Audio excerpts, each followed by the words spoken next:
I'm Megan Mitchell. This is my co-host, John Morrison, and you are listening to the True North Racing Podcast. Time to strap in, pull those belts, and get ready for an action-packed episode of the True North Racing Podcast. Are you ready to unmask? Unhelmet your favorite racers? Get ready for the most fun you'll have outside the racetrack to get you ready for the next race. You're listening to John Morrison and Megan Mitchell, and this is the True North Racing Podcast.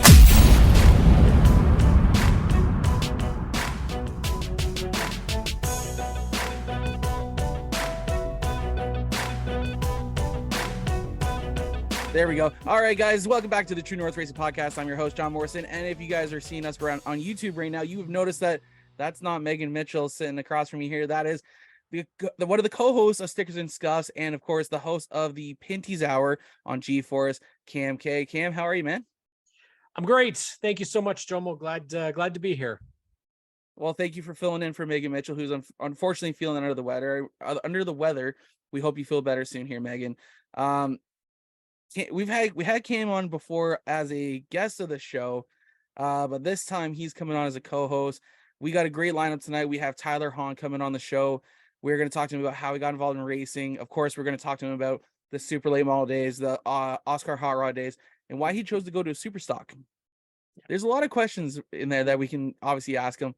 But first, of course, we got to break down our weekends, our weeks, and let's get to know Cam a little bit more, because we did get to talk to him a few weeks ago, but that was as a Stickers and Scuffs deal. Cam, why don't you introduce yourself a little bit? Yeah, so I'm Cam K. I just go by Cam K because it's easier. But long time racing fan. Started back in probably 1995, 96, watching the Molson Indy every year. And then 2001, 2002, full force NASCAR Winston Cup Series. Fell in love with it from day one. Been NASCAR fan since then. Went to my first CASCAR race in 2003 at Mosport Speedway, and that was basically the hook. I was out of racing for a good period of time. Had a lot of trouble. Sold my collection in terms of just wasn't feeling like I belonged in racing, and it was hard to find a group of people and to get along with. And then I found my way back. I brought it back, and now I have a problem. I have too much NASCAR collection for my condo, and but we're fully involved with Stickers and Scuffs podcast. We started that in 2020 with Graydon Bunn, and more recently started the G-Force NASCAR Penny Series Power Hour on Mondays at 7, 1 hour long, and just talking about the NASCAR Penny Series. And it's been absolutely a blast. Admin for the Pinty Series community page and the United Racing Series community page. And I've also joined in the Ontario Sportsman Series, do the social media, and do a lot of behind the scenes work for them as well. So that's a little bit about me. And yeah, thank you once again, man, for letting me get to talk about myself. I don't get to do that often. I always found it, like, even when you guys had me on back there in October, I thought it was weird. Like, I don't like talking about myself, and like I had a quote unquote all about me episode lined up, and it took me 9 months to get that done, because same thing, I don't like talking about myself. I'd like to let my work try and speak for me. But yeah, we're gonna have some fun. Cam likes to talk, I like to talk, so you guys are in for trouble listening to us tonight. But Cam, how was your weekend, man? What'd you get up to? You know what, not much. This weather deal that we're going through right now is for a condo owner, it is brutal. They don't switch the heat off. Oh, no. So right now I am cooking, and I've been cooking all weekend long. So having the oven on in here, there's hardly any wind coming. I got an overhead fan, but it's literally just blowing hot air around. Yeah. I got a screen door open, windows open. It's doing nothing because there's no wind out. So pretty much cooked all weekend long. I did some OSS stuff. It's trying to do those paint schemes, 3D models of them for this year, and watched the IndyCar race, fell asleep during NASCAR again. But that's, basically it, man. I like to veg out on the weekends and just looking forward to getting back and going to the racetrack. Hopefully heading out to Delaware Speedway next Saturday for media day for the United Racing Series. So hopefully that'll happen and get me away from this sauna that I've been living in. Hopefully you do, man. Yeah. That's never fun. Trust me. We guys like ourselves, we're not built for the heat. I love the Not at all. heat. The heat doesn't love me, and I hate it so much. Yeah, I know the feeling, man. Yeah, We're built with insulation already, so we don't need any more on top of that. exactly. So we're naturally a little bit warm. Yeah. This past weekend though, man, for me, yesterday we did a shop tour with Jay Pepin. Nice. So yeah, I'm waiting to see that. I just literally 5 minutes before coming on here, it's downloading as we speak. It is being ready to be uploaded. Hopefully I'm gonna have it scheduled for tomorrow 10 a.m. 11 a.m. We'll see who knows, maybe if I'll even get to it tonight, because I'll be working on this as well. So that is a lot of footage to go through tonight. On top of that, today we had but anyways, that was Hawn. Did you see the exit video that I put up today? The exit where video. Jay was kicking me out of the shop. Oh, yes. Good on him. That was the most fun. Good on him for kicking you out. Overstayed your welcome there, buddy. What you want to know? Something that's funny that you don't hear while the video's going on is that he actually had he had his ex-wife, he had his daughter, Jacqueline was there. They get along great, so they get along really good. But it was hysterical because as Jay's kicking me out, all of a sudden you hear from the side, all I hear is "kick rocks," and it's like, and then I almost fell, and I'm like, oh my god, this is unbelievable. And then today I was actually at Flamborough Speedway, not for anything special. We had a meeting for the CVMs. Okay. So we had a general meeting for the CVMs. Sorry? That was needed, though. It is needed. We always do one about a couple weeks before the season starts, and that is just strictly just to make sure if there's club stickers that need to be obtained, we're not all drivers aren't scrambling on the first race day to get them. People who come out to it, that they're going to come out for the full season. They're going to be ready to go. Sticker wise, registration, everything like that was all handed to them today. So that way it's taken care of, right? Doing what you need to get done, man. That's what we just talked about. Not being ready. Get meetings done, man. Exactly. Well, see, this is the fun part for me is that I smoked a turkey today. So I was up at 8 a.m. this morning, finished getting it ready, and I was out the house by 9. I already threw the turkey on the smoker at like a smoke level. I told Jacqueline before she left, I'm like, hey, when you get up, you have to cut onions, cut some carrots, and get ready and put them on for me. That's it. I will deal with the rest of the cooking when I get home because it doesn't take long to smoke a turkey. It's just getting that smoke infused into the turkey. But yeah, we got it. It was I made it better than I did the last time.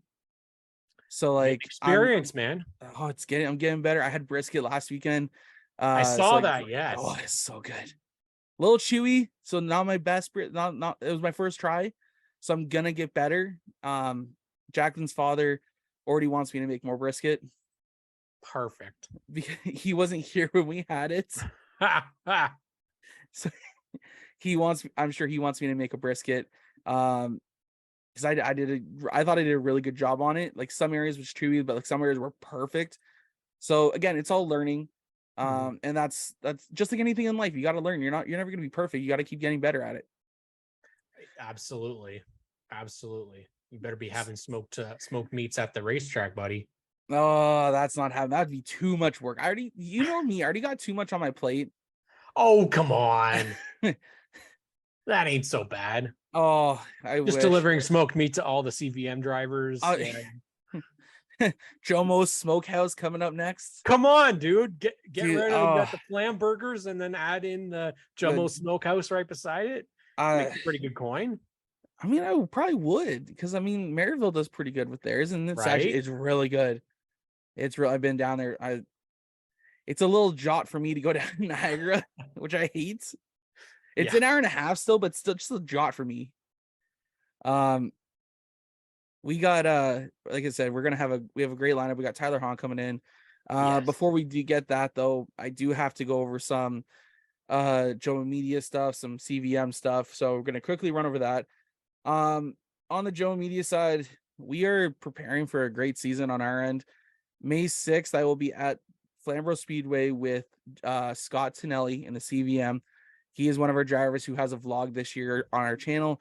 So that is going to be our first one of the year. Haven't done one in almost a year now because I noticed our numbers on the CVM channel were a lot further down whenever I showed my face, and they went a lot more up when it was just racing content. So I feel like I'm the issue. Oh no. So we got it, like I said, and like I said earlier, we got Jay Pepin Shop Tour coming out shortly. This summer I'm going to be traveling to Peterborough Speedway for sure, Flamborough, Oswego, 100% Sunset Speedway. I looked in at my schedule and I don't think I'm going to get to Brighton. Unfortunately, I want to get there for the Oscar Hot Rod Series when they go on dirt in August. Yeah, that's a good show right there. Exactly right. I would love to see those cars slipping and sliding on dirt. Don't know if that's going to happen this year, but there's a possibility that Jacqueline and I may make appearance at the Pinty's dirt race at Oswego. Oh my. There's a possibility. I'm trying to crunch some numbers and move some things and hopefully cross my fingers, dot some I's, and I'll get to go to the dirt race at Oswego for make it before you make it before I go to the Pinty's race on dirt. I love the Pinty series. Okay. The first race I ever got to go was Sunset in 15. And I took my son Robert, and that's when Alex Tagliani just destroyed everybody. Yeah. Caution at lap 10 and caution at lap 290. And he lapped up to third place. Yeah. I can't say he's done that since. Which is good to know. Really. Which is good. Yeah, that's great. But right? not the type of race that you'd want to go for the first. I mean, again, it's a short track race, which is always great. But I think in terms of entertainment wise, we're definitely in a better position now than we were back then. No offense with I love domination, but I don't like cars getting lapped up to third place. That sucks. No, and that was I can't remember. Because I think lap 10 caution, because I was rooting for DJ Kennington. I really was. I'm a DJ Kennington fan. Have been for a long, long time. And he, wrecked on lap 10 there. Can't remember who it was with, but I know he ran over him coming out of 2 because one car was slowed up. May have been Simone. Man, oh my God. Anthony, I forgot about Anthony Simone. Because we used to race against him in the late models at Flamborough. Okay. Yeah. Okay. Yeah. I think that may have been the one where they got into trouble off 2 and then Kennington climbed over top of the. Okay. Yeah. So that's the 95 that he. Yeah. It was him and Kennington, and then 2-9. And after a while, I'm looking at my kid. He's all still excited. I'm like, God damn! This is the most boring race I've ever been to in my life. I hate to say that. That's the worst, but because they're not all winners. No, exactly. There was a race last year like that when we went to CTMP. The finish was great with Gary and Kevin Lacroix. It was a great finish, but the race itself sucked. Was, it started in damp, but the problem is that the guys from Quebec are so much better on the rain and the damp tracks than we are. Ontario guys just. Wow, we were bad. And it was like Lacroix and Ranger and Dumoulin just destroyed everybody. Yeah. And then we got a caution, like you said, like a caution right near the end that bunched everybody up, and then we had that great finish. But Yeah. it was one of the worst races experience wise for me, at least at a track. Not to mention I was in shorts and a t-shirt, and it was freezing cold. So it made it And that's very September. unenjoyable. No, this was Was it- the spring race. This was May last year. Oh, This was the spring race. And right. oh my God, was it brutal. It was, I was so cold because it was so windy. It rained the entire like pre-race. And then right as the race started, it was sprinkling a little bit. It cooled off, and it cooled off a lot. That's the same weekend of the hurricane that we had that blew through there. Oh, yeah, on the yeah, Saturday. yeah. So Because Graydon was we don't- camping out, right? he was. Yeah. And then it blew through, destroyed everything, and sent some people to the hospital. Like, it was a serious thing. And I think that racetracks really need to be on their toes about stuff like that, because the way it seems like we're going is that there is going to be more extreme weather year to year. Yeah. And in a situation like that, they just had nobody had time to prepare. So there were trailers like turned over with people in them. Yeah. So our buddy Wade's trailer got destroyed. Like, that thing flew up and there's a great video of it actually, where they didn't say it was a tornado, but it was I'm certain it was a tornado. And you could see it come across, and it just destroys the paddock. Oh yeah. Like if it's the one I'm thinking of, because Jacqueline and I went to Flamborough that night. Mm-hmm. Before we even were heading down, we were at Walmart. We looked outside. We left Walmart, looked outside. I was like, oh, that doesn't look good at all. Went into Dollarama, or not Dollarama. There's a Dollar Tree right by there. Went into there, and as we checked out, literally, we just checked out. Power goes out. There's wind. I'm like, what the hell? Okay, I'm just gonna go run and grab the car. And I'm walking. Jack's like, don't do that. I'm like, what? She's like, look outside. I'm like, what? It's not that bad.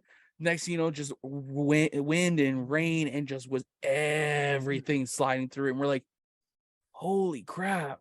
Like, what the hell, man? Well, you guys raced that night too at Flamborough, didn't you? I think you and the weather Sunset passed before we even got there. Was it you and I think Flamborough and Sunset actually raced. Peterborough was damaged. They were hit by an actual tornado there. And they had like building damage and stuff. And if you were a dirt track, you weren't racing, but everyone else was still good to go. Oh, that's right. Peterborough. Yeah, except Peterborough. Yeah. But man,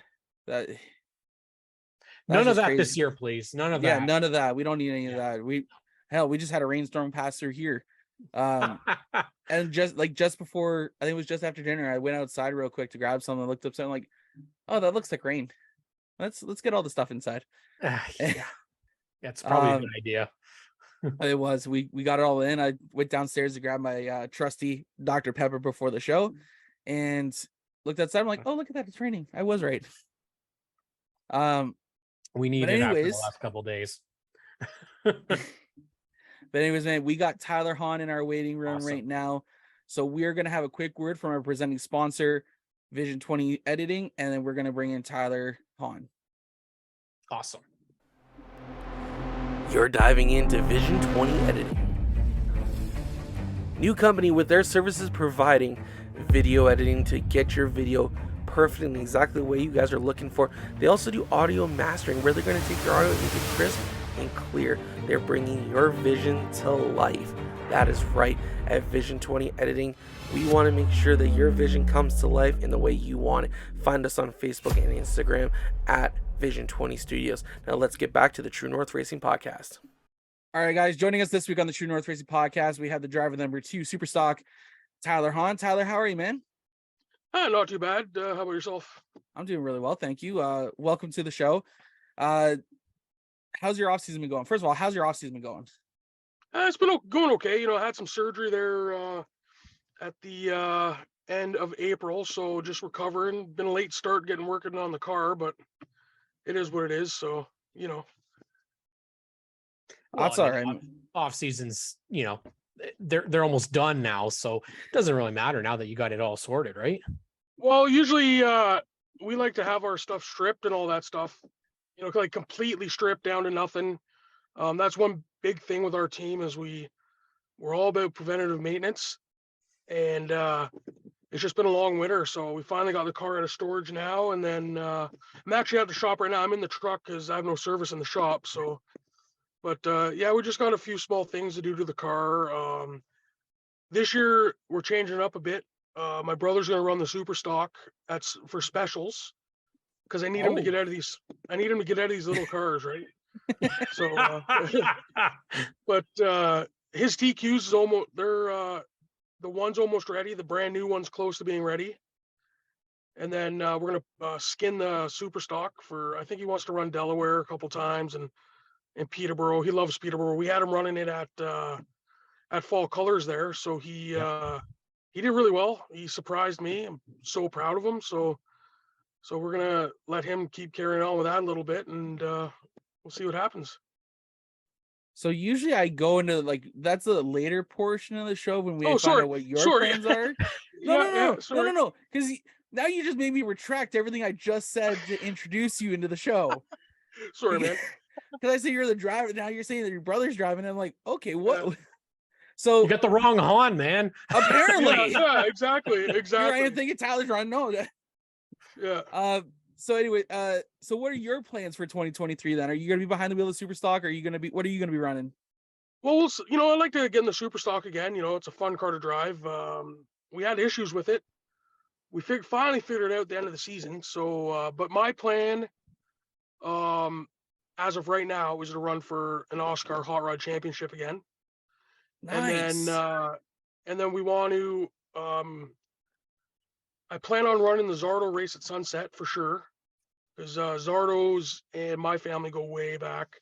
Yep. Way back in the day. And like him and my dad were buddies. They both ran the last Marty Robbins 500 down the States way back in the day.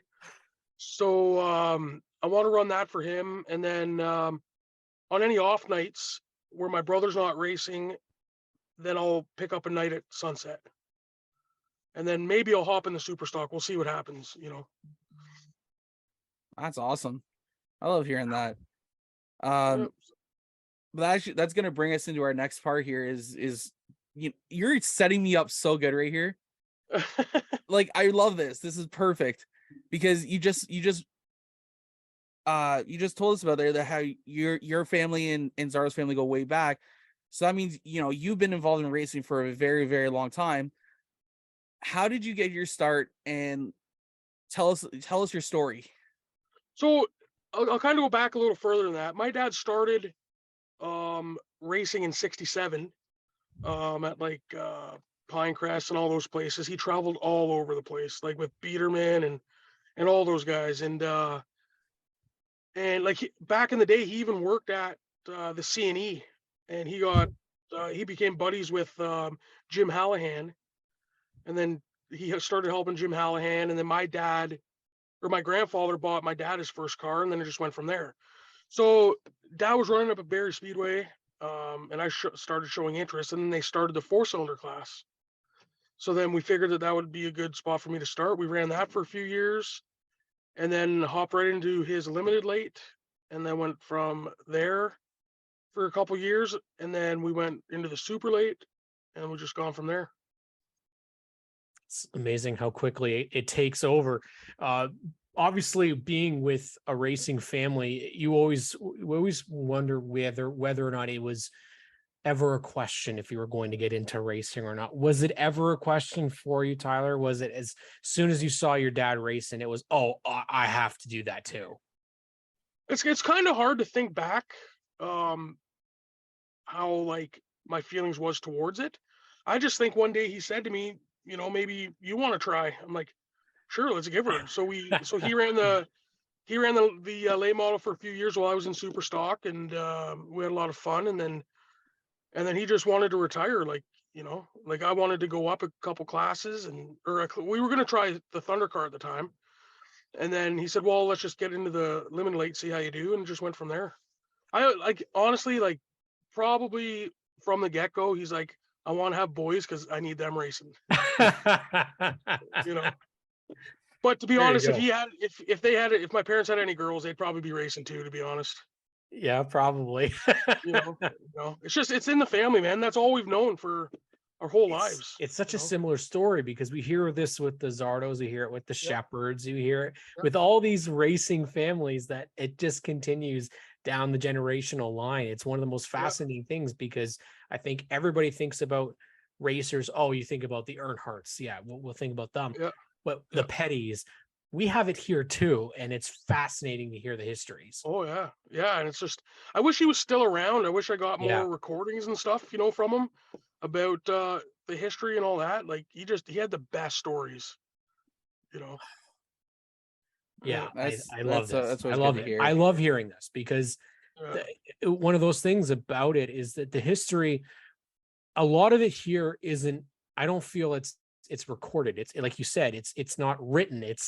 There's a ton of stuff about NASCAR down south, ton of stuff about Formula One, not so much about the specific Ontario racing history. So when you go back and you think about it, what did it mean to you to get behind the wheel that first time? There's actually a funny story about that. I kind of forgot what it was like getting behind the wheel, because I've been doing it for so long. Like I've been doing it since I was 14. I'm 37 now, right? But when we first took the hot rod to Brighton for the very first dirt race for the hot rod series, I'm sitting in the car waiting to go out for like the hot laps. And I look at my brother and I'm like, you remember how I always said I forgot what it was like the first time I was in a car? I think I have that feeling right now, like nervous, butterflies, scared, like don't know what's going to go on. And that, obviously that feeling went away pretty quick, but yeah, like the first time I got in the car, like I remember the 4-cylinder. My dad was a big man. Like he was like 6'3" and like 250 back then. He crawled into it was a Mustang hatch. So he crawls into the back, sits back there as I'm driving, and just kind of giving me the line of the racetrack, right? So a couple laps, like just slow laps like that. And as he got out, then like it was just history then. I just, we got pointers from a few guys along the line about like braking and all that stuff. And, that stuff still stays with me till this day, So, but yeah, like it just, I don't know, it was a really good time back then. So that's awesome, is when knowledge is passed on to people, and years later, well over 15 years later, you still have that knowledge, and you take what people have taught you and you learn, and you still apply it. And that's one of the great things about racing, in my opinion, is that the racing family is a big dysfunctional family. We will fight, we will punch each other. It's like Thanksgiving dinner at some southern state. Sorry, anyone in Texas, my friends Logan Dillon down there. I'm sorry, guys, if that's you guys. But that's the thing, is that we got so again, Cam, you're right on the spot there. We don't have anywhere where a lot of these stories, the Ontario history racing, we have to talk to guys. Not to be anything here to Tyler, but we have to talk to guys like Tyler to try and learn that history. Yeah, we don't have a place to go that, like how NASCAR has the Hall of Fame. We don't really have, I feel like we don't have a place to go that we can really learn about this history. We got to talk to guys like Tyler. We got to talk to guys like Lane and Billy and Shepherds and all these guys to really learn. And again, that's just Ontario. There's racing families like this all across Canada that are 3 generations, 4 generations deep. So it's great. Obviously, first of all, it's great to hear that you got that. You had a great feeling of getting in the car at Brighton, because that brings joy to my heart. Hearing that you got a special feeling getting behind the wheel, and he's like, man, I forgot how this felt. Like with that, going back to that race there for 1 second, I remember we go out for like we didn't change nothing on the hot rod. We put super stock tires on it. We put 8-inch tires on 10-inch rims. Didn't change a sway bar, didn't change a thing in the car, okay? We go out there, and I was, excuse my language, shit. I was so discouraged. And my brother goes to me, he goes, can you do any better? Like he kneels down at the door, looks at me. I'm like, dude, I don't know, man. Like I've never run dirt before, like we've been to some dirt races, but I've never run dirt before. Yeah. So then, and when you kind of go out in hot laps, like guys like Paul Milligan always like told me, he goes, don't go out in the hot laps because it's just mud. Like the track's not packed or anything, right? And it literally felt like you're driving through a snowstorm with bald tires. Okay. Yeah. So then the first heat comes up and I was still dog shit. So then the feet, and I guess I qualified, like they put the slow guys at the front, right? So I started pole and it was after a big race. I think it was the super lates were there or something. They had like a 50 lapper. So it was like, I just raced the race like I was on asphalt. And we just walked away from it, and I won the race. I could not believe it. But when the track, when it's dried up and it's hardened up, it is a lot of fun. Like everybody needs to go try dirt. I'm telling you right now. It's I not the second first time we've that. heard this. Not the first time we've heard it. Sorry to interrupt you. Oh, like that it's little all, story. dude. I love that. That's what I Yeah. want to hear. I don't want Cam and I to take over the show here because Yeah. we just host it. You're the guest. We want Oh, you yeah. to talk and tell these stories. Yeah. So for you getting started in racing, driving the 4-cylinder class, what year was that, and where were you running? So that was Barrie Speedway. Nice. I want to say it was just after they reconfigured it. So Okay. 2003, I think. Maybe Yeah, that sounds 2002. about right. I can't really remember. Okay. I would love to know what it was like. One of the places I never got to see before it was demolished. What was it like? Because that place was tight. It was tight and it was a blast. Yeah. So like I actually live like the concession road. It would almost pass my house if it went straight through. So literally wow. it was a 4-minute drive from my Oh. house to there. And like when Dad retired there for a few years, we could hear the races up there. You could do lap times on the late models when they're out practice. Like, but yeah, when they like that place was a blast. That's where I spent most of my childhood. And it's a shame it's gone. And it was tight. It was fast. Like that backstretch was super fast when they had it come out in the D shape. Yeah. Mhm. You come right down close to the inside wall, and in like 3 and 4, coming out of 4, there's no room. Yeah. Like, you got walls on both sides, and yeah, it was just a blast there. I just miss that place so much. Again, well, something we've definitely heard a lot about, because if you think about it, we go back and you think about all the divisions that could run there now, and Yeah. seeing an Oscar hot rod race at Barrie Speedway, sign me up. Oh Like, yeah, for sure. It'd be amazing. oh, Put on a 4-day event, make it a long weekend race, put a 4-day event, have a special each day. Oh yeah. there you That go. You place could would honestly- sell out. Oh yeah, you could have done what Peterborough does there for fall colors, Yeah. Oh my especially god. with the event grounds that were all there. Like, it's just Yep. a shame it's gone. Like they took it out way too prematurely. It should have stayed. Yeah, it's the constant fight that you have in with as a track owner is, gee, am I gonna continue to lose money here, or am I gonna take the millions and millions and millions of developer money I'm gonna take? Yep, exactly. It's the hard sell, and unfortunately it's something that in Ontario, especially, housing is a real estate is the biggest market, it seems like, Oh, yeah. nowadays. And for yourself, Barrie's gone then, so Yeah. where do you have to now decide where you're going to go? So what Yeah, was the so- decision? So when I ran the super lates the 3 last years at Barrie, so I was in the Oscar super lates then.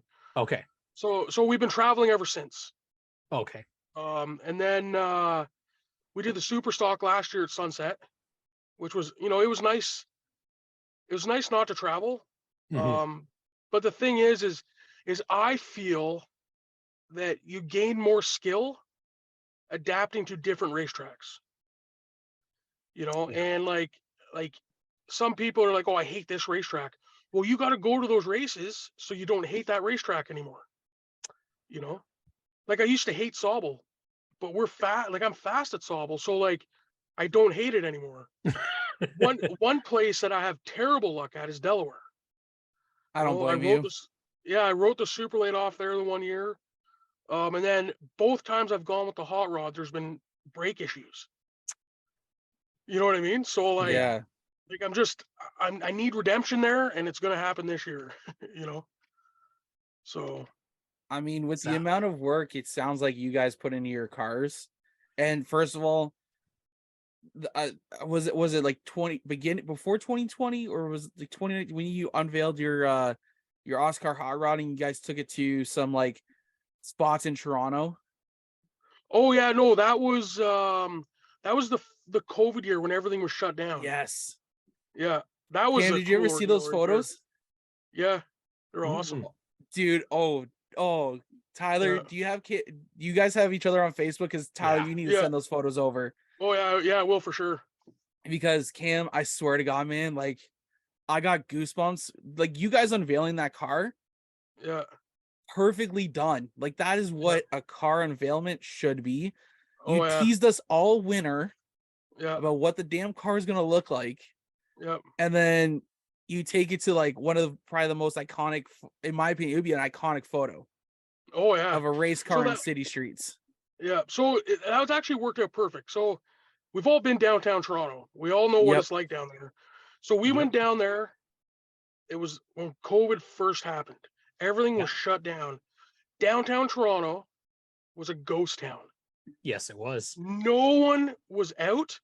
No one cared what we were doing. Security guards at like the C&E and stuff did not give two craps what we were doing. Unload the car, take a bunch of pictures. We had some local photographers that were just out taking pictures, came by and took some. But we had Dan Little there with Yep. us. We've been friends with him forever. He helped my dad back in the day, and he did all our pictures for us. And we went all over the place, and it was absolutely amazing. We've had Yeah. this conversation before, Jomo and I, about that's what racing in Ontario actually should do. Yeah. Is we've talked about specific to like the Pinty series, but Yep. as a whole, Dundas Square, one weekend. Yep. The amount of traffic that it Yep. gets, Oh yeah. it Well, there would was- be huge. Well, there was a lot of people. Like we're down. I can't remember exactly where it was, but we're the picture where you see like the city in the background, right? So we're in this little parking lot on kind of like the end of like kind of where they do all the movie productions and stuff. And a bunch of people Right by my came- work, buddy. Yeah. What's that area called? It's Wellington. Yeah. So, a bunch of people came in. Like there's a car club that came in. Like just a bunch of local boys, and they come and look at the car. They go, "What is this?" They're looking at it, and like it's a race car. Where do you race? We didn't know any of this stuff exists. Or like, there's a lot of people out there that don't know that circle track Yeah. is a local thing. They just see the stuff on TV. You know, Yeah. so I had a whole bunch of brochures and stuff from Oscar. We handed them all out. I don't know if many people ended up coming out, but I think that there needs to be more radio ads. There needs to be mall shows again. There needs to be all this stuff needs to happen completely again. agree.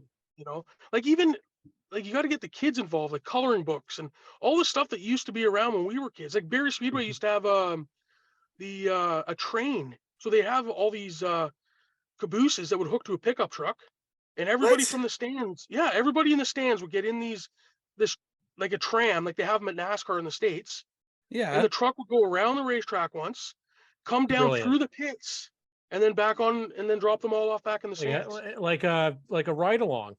Yeah, like it was like a probably Wow. 5 or 6 train units that would follow the truck behind, and I love it. I think there needs to be more of that around, you know. Again, I because feel- you said the kids, that's it right there.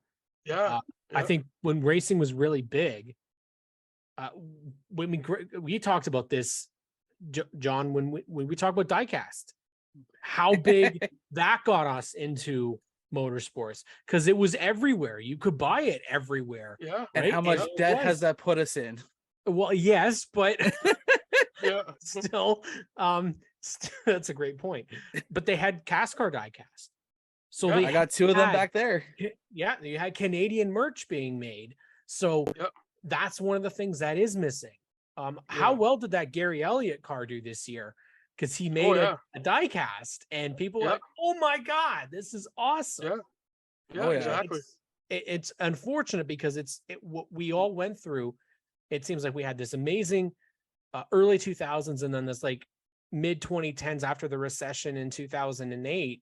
It seemed like everything kind of just compacted and we lost all those individual diecast companies that would all do their own thing and we could get Canadian diecast done and all the prices went out insane for merchandise. And for yourselves as a race team, is that the hardest thing to combat is the cost?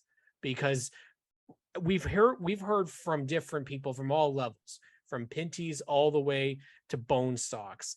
And it seems like there was a very steep increase just in tires, in equipment, and finding help is actually one that has seemed to become a big storyline, which is they can't get enough volunteers.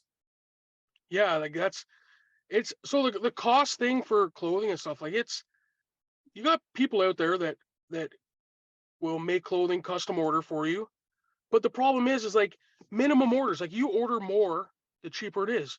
Well, I can't go out and spend $3,000 on t-shirts and sit on Yeah. that. But to be able to get people to pay for stuff up front, like I don't want to pay for something if it's not in my hand. You know what I mean? So there are companies out there that will do one-off stuff, and I'm the type of guy where I don't want to make money off my stuff. I just want people, if people want something, I want them to have it, right? Oh yeah. But like there's a lot of cool stuff out there. Like I seen like air fresheners and all that stuff, but it's just it costs so much money to get that stuff made and to sit on it. You know what I mean? Yeah. Can I Yeah. say So- something here real quick? Because I think it's hysterical that you mentioned air fresheners, because that is something we're starting to offer at Joe Media Promotions. That's Is- awesome. He must have Is- known that. He's promoting for you. No, that's the funny part, because my friend Taylor from Taylor to You, she works with me very closely on making products. Yeah, you got the cup. I got, almost lost the light. And I got like a custom made Joe Media True North Racing Podcast Dr. Pepper cup. Yeah. Because Yeah. I'm trying to land a Dr. Pepper sponsorship for the show because of how much myself and a lot of You the drivers I consume. work with drink. Like Yeah. it's a natural partnership. Yeah. Even But- a product sponsor would be awesome. Exactly, There you right? go. Yeah. That- Yeah. Now we're talking. Give me Now a we're case talking. of Dr. Pepper a week, and I will be a lifetime. Like I'll give me a case of Dr. Pepper a week. That thing will be gone. I'll be Don't happy take him to with it the forever. actual doctor. Take him just to Dr. Pepper, right? Yeah. Yeah. Exactly. But you're absolutely right. Like it's so tough for teams to do a lot of what they're doing. It's the tracks, it's the teams. It's not everyone is marketing themselves, or they're marketing themselves too much, if that makes sense, because the Yeah. tracks care about themselves, and tracks can be selfish. Let's admit, tracks can be selfish. We want them to be selfish, but we also want them to help market you guys, because you guys are the show. Yeah. Yeah. Right. So like Sunset is bringing in a merchandise trailer for the teams to sell their stuff out of. Great idea. I love it. So Flamborough Speedway, it was announced today at the meeting, so I'm going to assume I'm allowed to talk about it. You can get CVM apparel, t-shirts, hats, stickers at any event at Flamborough Speedway in 2023. Yeah. Yeah. Yeah. But that's what I want to see. Yeah. Like I would love to, like Tyler, I'm going to be honest, man. If you had a t-shirt, I would love to buy a t-shirt off you, because Yeah. one, I'm trying to add more racing t-shirts so that or probably my fiance can get mad at me for spending more money on t-shirts than I do on diecast. Yeah. Yeah. Because I'm allowed no more diecast, but she never said anything about racing t-shirts. Hey, it's clothing. It's clothing, right? Exactly. Yeah. I get covered. Like that should be good. Yeah. Yeah. But you're right though. Like it's tough to make an order of let's say 500 pieces for $3,000. Don't know if that would be the cost or anything, so no one come at me for that. It's so tough to sit there and go like, yeah, I'll take it, and then at the end of the year, you sit on, let's say 2,500, let's say you sit on 250 pieces still. Yeah, exactly. Then what are you going to do with that? Are you going to throw away, give them away? Or are you going to Yeah, sit on them exactly. for another year? Yeah. But And if you change your paint scheme, it's so hard. well, my problem is too, is I'm a softie. So like after the races, if we have a really good night and we're Yeah. having a couple beers at the trailer and a bunch of fans come down, I'm obviously going to give them stuff. Yep. Mhm. You know, like I have a great sponsor, Tire Depot. He Yep. got a whole bunch of shirts and sweaters made and hats last year. Like he spent a fortune, and that's all he did at Sunset was went to the beer garden, and on the way to the beer garden he would hand out 15, 20 pieces. You know, and it was like there were so many people coming down with like Tire Depot Hawn Motorsports stuff on. I'm like, holy cow. You know, like that's one thing I would do if I ever came into a ton of money is I would just have a ton of that stuff to give out, like keychains and all that stuff, you know. Like fans love that. They do. I- And I- so do podcast hosts. We Yeah, really, exactly. we really do. And Yeah. I'll see if I have anything laying around. I don't think I do, but we'll see what's there. yeah. Because one of the things again that we'd love to see is obviously that stuff. But as podcasts, we've seen it where you don't want to get stuck. And you already have so much to spend as it is. Exactly. The racing, what's the common phrase is you don't get into racing to make money, because you don't. No. And if you're making money, you gotta share with the world. Yeah, you gotta share. Well, you know, like they if say, you want right? Go ahead, Tyler. If you want to be a millionaire, you got to start with 2. I was just about to say that you want to be a millionaire, start with $1 billion. Yeah, exactly. I was exactly. Great minds think alike there, man. Yeah, exactly. Yeah. But yeah, like it's so tough to sit on them, and it is really tough. I feel like we just went off the rails there for about like 15 minutes talking about. Yeah, it's all good. What a podcast is, man. It's what it is. But that's the great thing about this stuff is that we just, we piggyback off of stuff and just continue going. But I want to bring us back a little bit here, because I do want to get into the super late models, because the super late models is where I think I first saw you was when you were running the super lates, jumping from even a limited late up to that. Like, what was that experience like, and what was really the dynamic of it? Like, was it a lot to learn? Was it simple to learn? Like, what was the deal? It was a lot to learn. Like, you got a light car, a ton of left side weight, and you have some HPs, and like I never ran a 10-inch tire until that. And we started out with an old chassis that a guy had, and he didn't have nothing to do with it. And at the time, my dad wasn't doing the best, so we needed a project for him. So I said to him, I go, you know what, let's get this thing and let's see what we can do. So we put all the pieces together. We ran it for a year. Thing was horrible. So then a friend of ours, he told us about a chassis down in North Carolina, brand new chassis. So then the guy's name, as we all know, is Brian McDonald when he was down there, right? So Brian and my dad raced against each other back in the day. So dad kind of, that winter, after the first year, I believe it was, or the second year, dad was forced to retire. He was almost going to lose his leg. He was severe diabetic. Oh, wow. And he was really bummed out. So I was like, I talked to my brother, I think on a Wednesday, and I said to him, I go, let's go down to North Carolina this weekend and go look at that car. We'll just get dad out of the house, go for a tour, So we did, and we ended up buying it. Like it was a roller. First Nice. brand new car I've ever had, Really? Yeah, first ever, like first brand, besides the Wow. 4-cylinder, but first brand new car I ever had. So we get it, and I think we raced that season with the old car.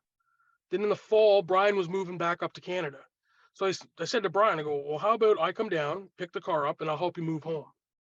So we loaded my trailer. We went down there, loaded my trailer with everything, came home, and just ran it. Like that thing, we had a couple good motors in it, and big brakes on it. The thing was awesome, man. It's those cars, nobody understands. Those cars are like flying a fighter jet in a gymnasium. Love Like it. you literally point the wheel, and they're so fun.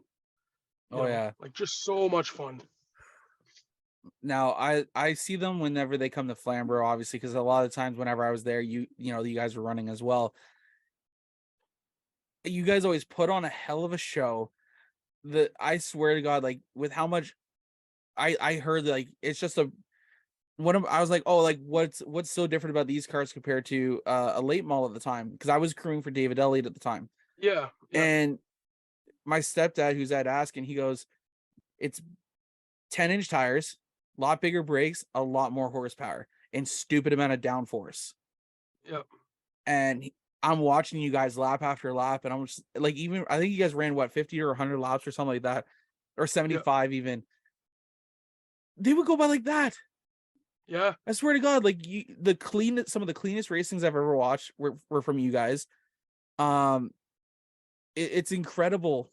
Like I watch them, and it's like you see him coming into the corner. I stood in turn 3 the one time, and Cam, if you ever get a chance to do that, I highly recommend it, because you can really see how much they're fighting those cars getting into the corner. Oh, I love it. They're not out for a Sunday drive. Yeah. And you're like, you can smoke the tires off that thing down any straightaway. It's ridiculous. They're just a blast. I feel like it's a series though that doesn't get, like you say, it doesn't get a ton of notice for whatever reason. It seems to be a very quiet, like if you know it, you know it. Yeah. But it's not maybe as much up there as people should know it a lot more, right? One of the problems that kind of stopped me from racing was the motor thing. Like I'm a budget racer, and like the problem, like when you get the parts, that's a big expense, as long as the motors are reliable and everything else, right? But the problem is like they changed some motor rules, they allowed some stuff in, and at the time, like I just lost Dad. We finished the season out. Yeah. And I was like, I was going through a lot of crap mentally, Dad was my best friend, man. Like Eddie Askins knows my dad from back in the day. And like his dad used to help my dad back in Pinecrest days, and it's just, we had that car for Dad. Right. And Dad just loved it. And when he passed, we just kind of had to step back a little bit. So we concentrated on the one car, like the hot rod. Right. Yeah. And but we still have the Super Late sitting in the garage. It will be out again one day. We just we're in the process of possibly building a new shop where me and my brother can be in the same place, and then hopefully we'll get that thing going again. Love it. I love hearing that, and it is it's so rewarding to hear that you've got that token of your dad still with you, right? And that's it's gonna ride again, and that's a amazing thing to hear. You talk about influences and your dad being a big one. He was a racer himself, and now to have you guys continuing it, how's the future feel for Hawn Motorsports? Because you guys obviously, you said you're going back for an Oscar championship. You already won a couple of them as it is. So, I mean, why not win another couple of those championships, right? You've already got the most wins in the series. So, I want to kick the pants off of everybody else. Well, like one thing with us is I'm a long-term kind of person. So if I didn't win a feature or a heat all year, but I would win the championship, because being consistent, that's what I'm all about. Because winning a championship really shows how hard you work. Winning nightly, anything can happen. Great point. Absolutely anything can happen. You can have part failures, you can get wrecked, all that kind of stuff. So at the end of the year, like the yearly stats, it's cool to have awesome stats. But to win the championship and have that championship trophy, to me, that's the biggest thing, Yeah. And against the field that you're against, veterans, young guns, women, Yep. men, Yep. literally Yep. a stacked field across the Oh board. yeah. Yep. And you're coming back into it after obviously a year doing the super stock deal. Yep. Do you have to retrain yourself, or you did pretty well at the ACC, so Yeah. I mean, Well, the car I have, like my hot rod I have, like that. This car is the last car me and my dad built together. awesome. It's nothing fancy. It's a old Hooters Pro Cup chassis. Oh, Um, cool. yeah, we've done a ton of work to it. Um, it just, the thing handles so good. It just, the harder you drive that thing, the better it is. I gotta You know. ask Tyler though, Yep. who drove that Hooters Pro Cup chassis? Remember the name Mark Zucchina? He used Oh to race. no. He used to race at Sunset. Okay. Yeah, Wow. yeah. A It's a Hooters. Laughlin chassis, an Oh, a LRP Laughlin chassis. chassis. Okay. Yeah. So I'm not. When we got the car, there was a tag on the roll bar, and I believe it was a RCR car, but I'm not 100% sure. I Man, can't. I Wow. lost it. I lost the tag. It was just. I was damn, too that's so excited to work. cool. Yeah. So I don't know who probably drove that car when it was He's just when it sitting was here in with the a Cup Dale Series. Earnhardt Jr. car, huh? Yeah. Could you imagine? Yeah, it's just like an old junior car. Man, that'd be Yeah. cool if like the old man drove it at one Oh, point. that's Like so cool. Oh yeah, yeah. I- But I'm not that's sure remarkable. exactly where it came from. I know it was a Ford, so like that's what Mark Zucchini was running, was a Yeah. Ford motor. So I'm not sure what I couldn't even guess who was running it before. I could tell you, just make up a name, but Yeah. I'm not about that. Yeah. So while we're on the Yeah. subject of the hot rod, first, like we already talked about earlier, it is a beautiful, beautiful machine. You guys, we've talked to a couple other hot rod guys on the show before. I want you. Each time I have them on, I want you guys to explain what the series is to our listeners, because I feel like each time I have you guys on, you guys each add a little different a bit of your interpretation of it. So why don't you first of all, let's tell us about your car, the car that you run in the hot rod series, and as well as tell us a little bit about the series, so that way people who may not listen can kind of understand. Yeah. So my car, the car the body that's on, it's a 66 Beaumont. It came out of a swamp up past Sauble. Oh, It was in rough shape when we got it, very rough shape. So the roof and the tops of the quarters are factory. The bumpers are factory. I have my cousin Josh Watson. He built some front fenders for me. We widened them up a little bit so we didn't have to have those wheel flares on them. The trunk lid is stock. And the filler panel in the back was stock, but I got rear-ended there on the dirt race, so that's smashed up. But yeah, so 66 Beaumont, stock roof, like it's a hot rod, Yeah. The series is it's a good series, like there are a lot of good guys that are in the series. There's a lot of people coming up and that have been in the series that are very promising. They're awesome guys to race against. It's like a big family. Like if somebody needs something, there's always help. There's always help there. But you know what? You kind of get that in every series you race. There are the odd guys that won't do nothing for anybody. But the hot rods don't have that. Everybody in that class is top notch, amazing people. Yeah, like it's, and I'm excited to see how it goes this year, being part of the APC series, like the United Racing Series, and like, yeah, I just really think it's going to be a good thing. seems very promising for the future for sure. I mean, last year was kind of a tough year for that series because it went through a major, I would just call it kerfuffle at Delaware. That was a really bad look, and I think they had to people had to reevaluate and see whether or not it worked. And I guess as when you have a situation like that, you guys as a quote racing family, you will have your disagreements and but how do you come back and fix when something like that happens where so many guys get and gals get involved in a big mess like that? Now, see, I'm biased on this because there's things that happened with certain people all season. I'm trying not to say names here. I'm trying to be polite. Okay? That it should have been a 1, 2, 3 strike, you're out. Right. And that scenario was a third strike. In my honest opinion, that's me. That's just who I am. Right. Yeah. Because there's a lot of guys that got junked for the whole season because of that race.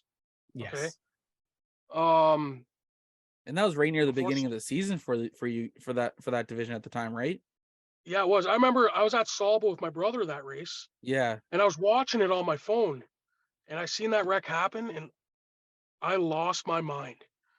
But there's guys like Jeremy Taggart, like you know, like he's a budget racer, and that car got scrapped. Amanda Balson's car, like he took a whale of a hit. I still remember it because there was an angle that G-Force, I believe it was G-Force that had Yep. And there was part of the angle. APC deal. It was an angle and it was ugly. It was one of the ugliest hits I've ever seen because the inside wall, you occasionally will get hit there, but I guess the way it came across, I couldn't believe that he got out of it because it didn't, like these cars, what's the safety kind of regulations around them? It's the safety regulations are the same you would see in like an APC car. Oh, okay. You know, like you gotta have just like a late model. That's pretty much what these cars are. You know, you gotta have the 5-point harness, updated helmets. You gotta have the steering wheel with the pad. You gotta have roll bar padding. You have to have neck restraints now. They were optional before. Okay. You know, but like situations like that, yeah, it is a racing deal. It's just there's no patience. You know what I mean? Mm-hmm. So like it's just I hate to see guys get wrecked for people having no patience, you know. And it you know, like I've been involved in wrecks where there's been no patience, you know. I try to like I'm the kind of guy that I'll ride out for a few laps to let everybody settle their lines up and then get going, you know what I mean? Yeah, that's kind of what you have to do. And unfortunately, the guys who are on the front row, they just take off. But you know, it's just a racing strategy that I've always done because like we're budget, so I just can't go out there and wreck my car because then we're done. Like if I got to reclip a car, you know, we're probably done for the season, right? So it's just one of those deals where people need to have a lot more patience and just know their surroundings. Oh yeah. And it's little things like if your roof is too low and you can't see good out the window, or your pillars, your windshield pillars are too wide. Like when I was down in at New Smyrna, a lot of those mod guys, they'll have Lexan window pillars. What? So you can see through the window pillar. Oh. Yeah, you know, like I seen that, I'm like, that's a genius idea, you know. I've never like where the pillar, like as the roof line would come down, kind of deal, like where the for your front window, where your front windshield and your window net would be, they make those pillars. They'll make them out of Lexan. Genius. Now I'm gonna have to go find a picture of that now. Yeah, like I'll see if I might have taken a picture. I have to look through my Florida pictures and I'll see what's on there. If I haven't, I'll send it to you. But I seen that, I'm like, that's a genius idea. Mm-hmm. That is really good because a lot of guys can't see past them anyways. Well, exactly. Sorry, I didn't mean to be an asshole there about anyone else. But no, it is what it is. And like people, you have to be comfortable. You have to be comfortable in your race car. Yep. If you're not comfortable, get comfortable because nothing's like, people got to understand. Like when I get in my car, I am so comfortable that like I could sit in there for a week and fall asleep. Like seriously, like you're so comfortable. And when you're comfortable, you're not worrying about, you know, your back being sore, your butt being sore, your leg falling asleep. Yeah. and you can concentrate on your racing. Mhm. You know, that's just my opinion. You just have to be comfortable. And that's why guys, like, whenever so for myself, because I deal with a lot of racing teams, I'll go, if I'm at Flamborough, like there's about like 7 or 8 of those guys I deal with. If I'm not doing anything with the CVMs, I'll walk up to their car, knock on their door, and then lean in. They're like, you just woke me up from my damn nap. So like, I know they're comfortable in the race car, and that's, you're right. Like, you need to be comfortable in the race car. You can't just go out, buy a car and expect for it to fit right. You got to put the work in to make sure it fits right for you and you're comfortable in there, because you're in there for 20-25 laps. Oh yeah, if not more. Like one person that I've seen that can pretty much get into anything and be fast is Ricky Walt, and he's like 7 feet tall. I do not understand how that guy can be comfortable in like a Wally Wilson modified. You know what I mean? Like Yeah. how does he? The How can size he- difference between those like two he- alone. Like he's looking up over his knees before he looks through the hood. You know what I mean? Like, it's Yeah. hilarious. I laugh. Yeah. we it's- need to find the smallest mini stock out there and try and get him into that car. A do few it. years ago, Yeah, I know a few you years do. ago, I seen him get into what's his name? A 4-cylinder at Sunset on a practice day. McGlashan or Cameron something like that? McGlashan. Yeah, that's it. I seen him Yeah. get in that car, and I'm like, dude, what are you doing? Wiggled into this tiny little seat, knees are up past his head. Oh, what we really need to see is Rick get into Jake's junior late model. That's Yeah, the real yeah. test. His head will be up out the roof. It'll be hilarious. It We would be don't like need to the car stick a that they cage have on at, it, yeah. at Flamborough. Yeah, exactly. It'd be like that go-kart Yeah. they have at Flamborough that Gary Colling likes to bring out from time to time, the Junior Hanley inspired one. Oh yeah, yeah. There you go. Yeah. It'd be perfect. something similar to Like- that. Like even the TQs. Like I know JR Fitzpatrick. Like my brother has one chassis sitting there that JR drove last, and I look at it. I don't even know how that guy got in there. Like those things are tiny. It's amazing when you get to see the even just the window nets and the small size of windows people got to get in. I mean, I seen yourself getting in and out of Yep. your car, and Todd Davenport, he's a big guy. Yep. Frank Davey, Oh yeah. you guys Yep. getting into these cars, and I'm going, holy moly, you guys! I just manipulate the roof a little bit. Just got to cut the roof back,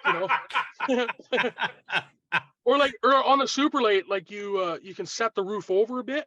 Oh yeah, okay. Yeah, so we There did you that on go. the super late. But yeah, You but got you no have to be Michael comfortable. Waltrip hatch or anything yet, eh? No, not yet. No. Maybe when I'm 70, if I'm still racing then. When you're still racing, then. Yeah, right? when I'm still racing. When you're still yeah. racing. Yeah. Oh So- man, this I don't want to hold you too much up here, Tyler. So we're gonna dive into our fan question period.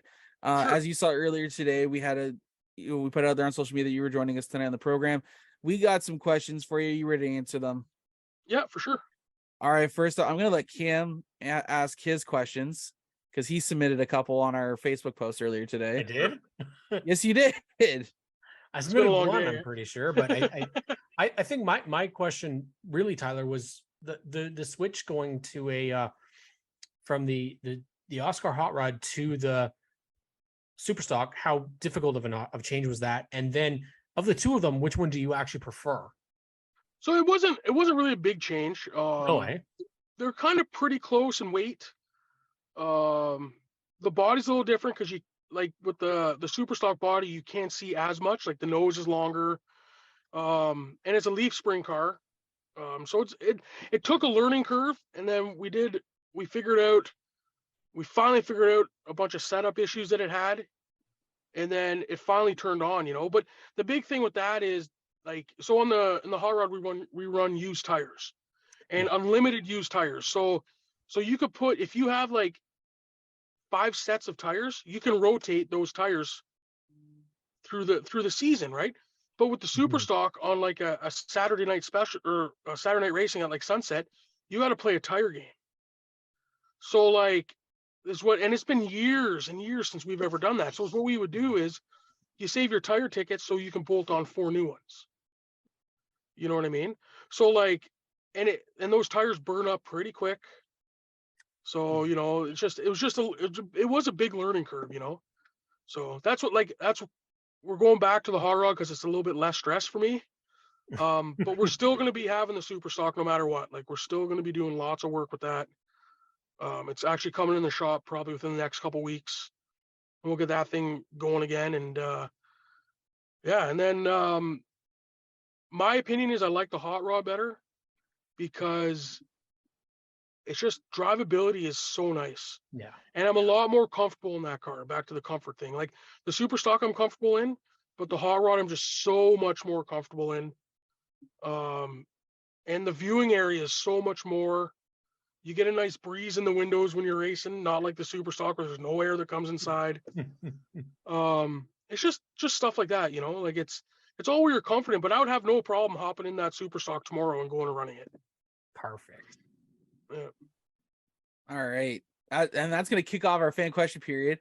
Our next question comes from 14_Temple. You kind of alluded to a little bit earlier here, but when is the Super Late making its return?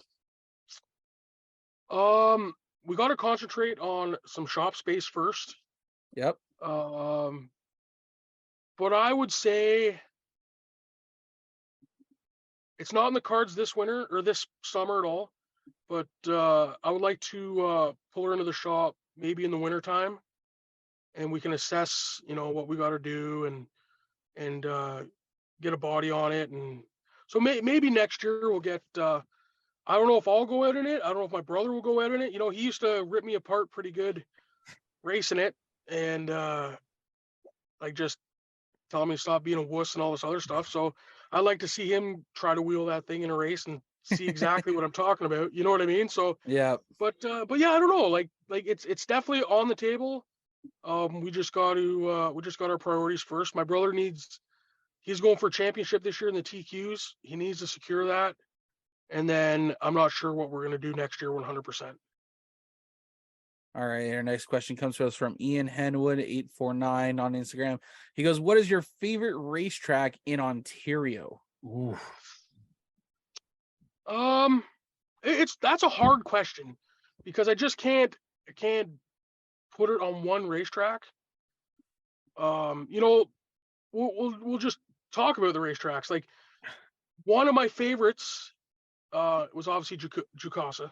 Yeah. Because it's fast and it's a blast. I love Sauble. Sauble's really fun to race. Sunset's a blast. But I would have to say probably one of the places I look the most forward to on the schedule would have to be Peterborough. Nice. You know, Yeah. like that track is so nobody like you don't when you're watching the races, it's awesome. But when you're driving, you were cooking around that place. Like I don't know if you guys have ever had a chance. Have you ever walked around that racetrack? Yes. I want to. Is it? Yes. It's insane. You don't It realize. You honestly don't realize the racetrack. Even when you're racing in the car, you don't realize it. It I think doesn't everybody look, needs to go walk around that place. it doesn't look as narrow when you're watching. When you're Yeah. on the track, that Yeah. turn 4, I'm shocked you guys don't crash as much as you do. Oh, but it's insane. Like just the banking and stuff, you know, like Well, and it's deceiving, the Yep. banking as well. Yeah. oh yeah. Especially in turn 3 and 4. Again, it Yeah. doesn't look that crazy, Yeah. but Yep. when you get up there, you're kind of, oh yeah. my. And like one other place that I did have some fun in. I did take the Super Late to Varney. Oh God. Oh man. Yeah. Oh. Holy had crap. I had a Super late at blast. Barney. Well, we had to lift the car up like 2 inches all the way around because it was dragging Yep. so bad. 1 and 2. But that place is also a blast. Like I'm looking forward to the hot rods going there this year. Yeah, that looks like it's going to be Yeah. nuts. Oh, yeah, like Absolutely nuts there. Yeah. Yeah, but Steve, you know, that's- all the tracks are a blast. But We're pretty just lucky. yeah, Peterborough, I look the most forward to going to. If we're going to add a question to this, Yep. when's Tyler Hawn going to do a road course race? I have been trying. Oh, get really? on Okay. Like Okay. every time we have like a rules meeting since the hot rod started, I've Yeah. been trying to get them to even do a time attack somewhere. Yeah. I would The love Flamborough that. road course. There you go.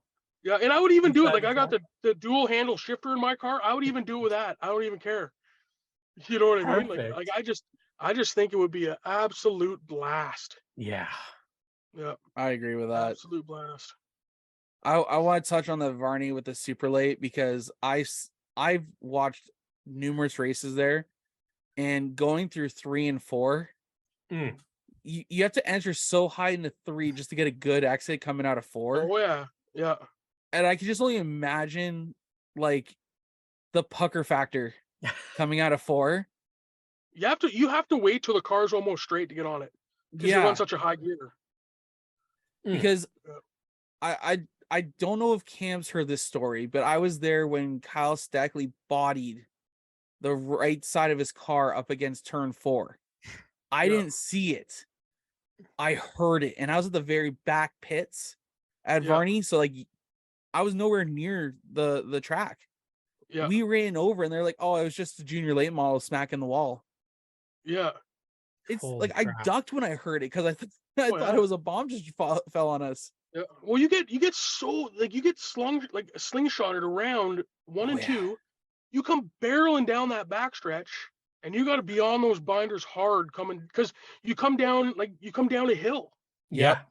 you know, and that like turn 4 comes up quick, real Yeah. quick. That's why I'm excited to see you guys there, because Yeah, I they can't have wait. their own series, like their own hot rods that run there, but Yeah, it's a different story. Yeah, like they're pretty much the same car. Oh, okay. But they Yeah. run, I believe they run a different tire, but yeah, like it'll be awesome to have those guys. Hopefully they'll run with us when we're there. Like 40 but yeah. hot rods on that track. Come on. Oh, it'd be that's awesome. dangerous. That is I dangerous. think I seen 25 TQs there. That was one of the first races my brother went and ran a TQ. He rented one of Mac Demands TQs. Okay. And we roll in there, and I said to him, I want you to go up and watch some practice first. Car rolls over, and I look at him like, you want to run these things? Are you crazy? He's been doing it ever since. Oh my god. At Varney of all places. Wow, I can't Yeah, believe and that. the guy was just scuffing tires. Okay. Yeah, and he Yeah. just got away from him, and he rolled her over. I'm like, wow, this is Jeez. awesome.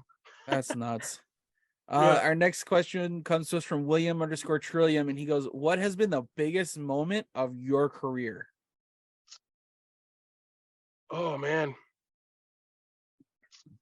the biggest moment. It's. I don't think there's one moment. The moments of the look on my dad's face when he was pumped up and we had a good night. Like coming in from I remember my first super late win at Flamborough. I come in the pits and like it was just a heat win. It was nothing serious. And I come in, my dad has tears down his eyes because we worked so hard for that. You know what I mean? Mhm. I don't know, man. Like it's hard to have just one moment. You know, it's just Yeah. all the moments that like one big thing that I love is when you have a really bad day and everything pulls together, like you blow a transmission or you wreck and everybody pulls together, you get your stuff fixed and you go have a good feature. Like those are the moments that I love, you know, like winning championships, like that's big. My dad's sportsman of the year in Oscar is named after my dad. So I got that award one time. That was a big moment. But it's just all about my dad, man. Like that's why we were doing this.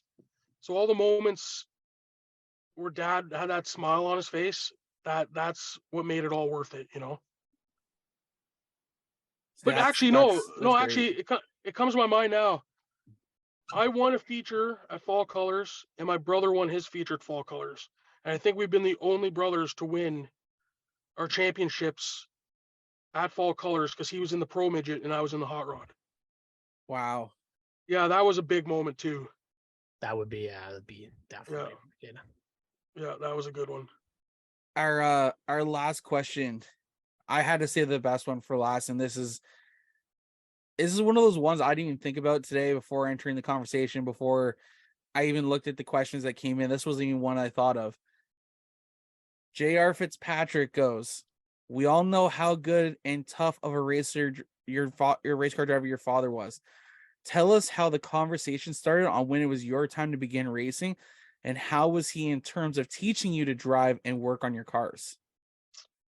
So my dad always did everything by himself. He had a couple guys that would come give him a hand now and then.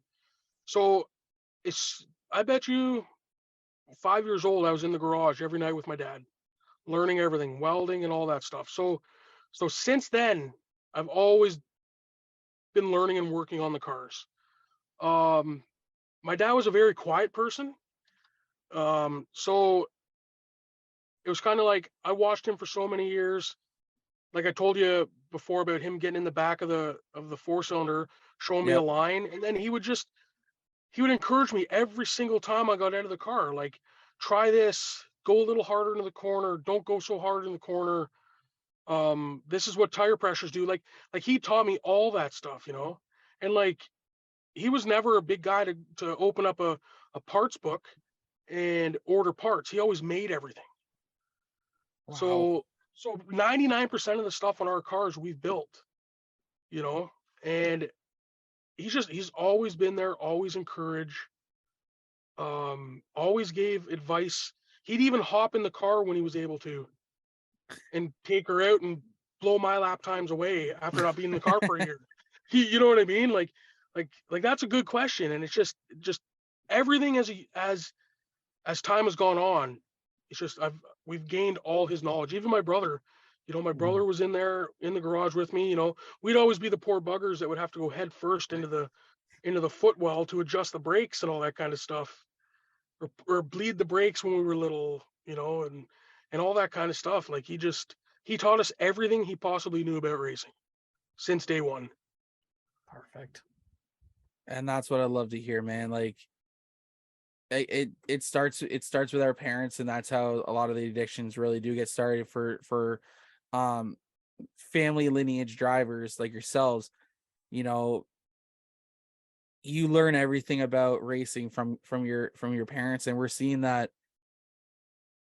I'm starting to see that more and more from some of the other kids who are coming up, like a Kyle Stackley.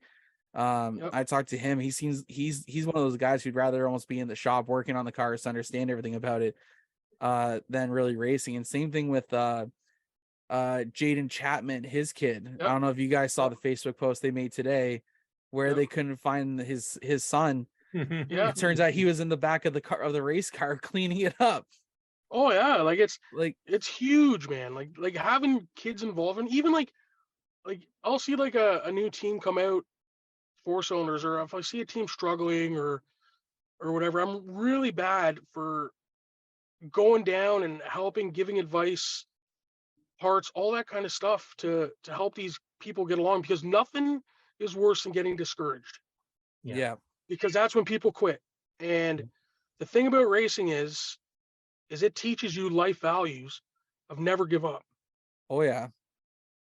And if you can get your kids into something like racing, and it teaches you had a crap race, you wrecked the car, it's okay, we'll fix it.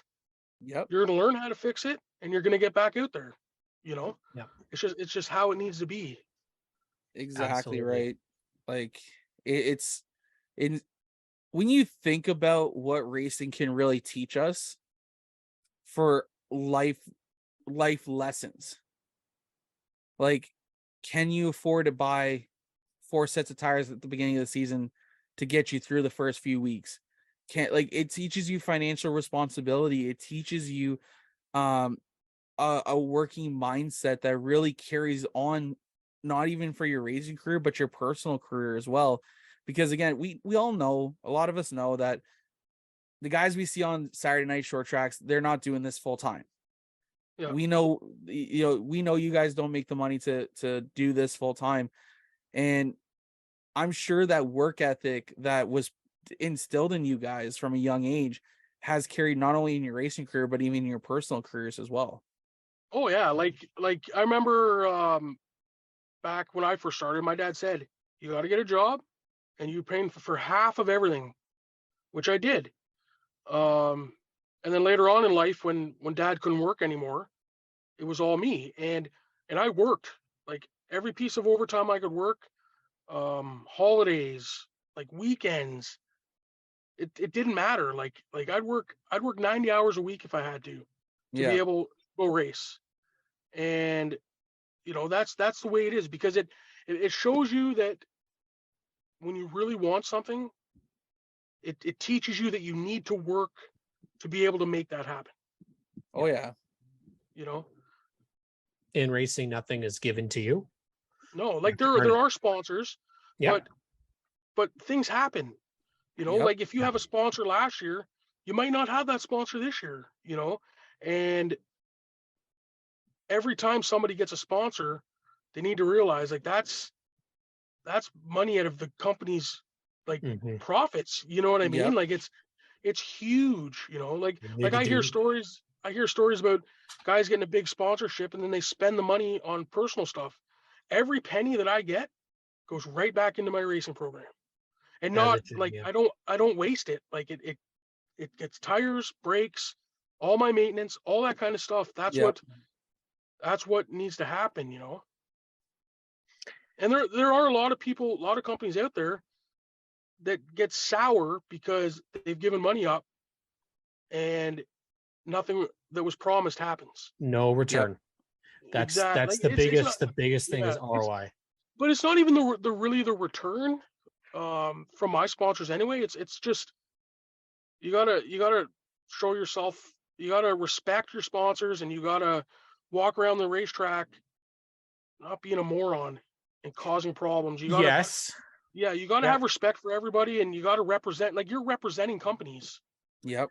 We've talked about this as well on the show, as social media, for example. You can't go off talking about political stuff and swearing and like, again, because we thought about this like way back when we got employed.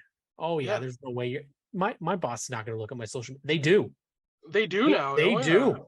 They have so many ways, and it is so easy to find people on social media.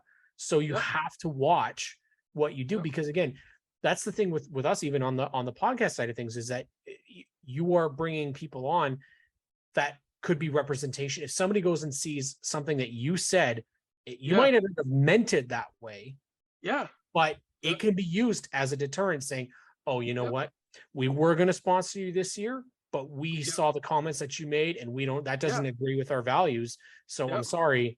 Goodbye. Oh, I agree. And you have to, like we run our racing like our own business, you just have to be respectful. Everybody has good days and bad days. Like people, like this is a sport. You get heated, things happen. You get in fights, arguments, and all that stuff. But you just have to push through.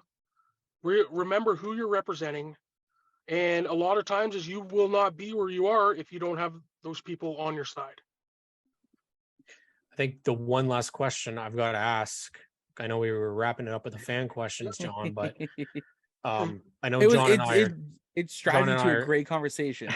Well, John and I try. We really do. We try. I think we're trying as hard as we can right now.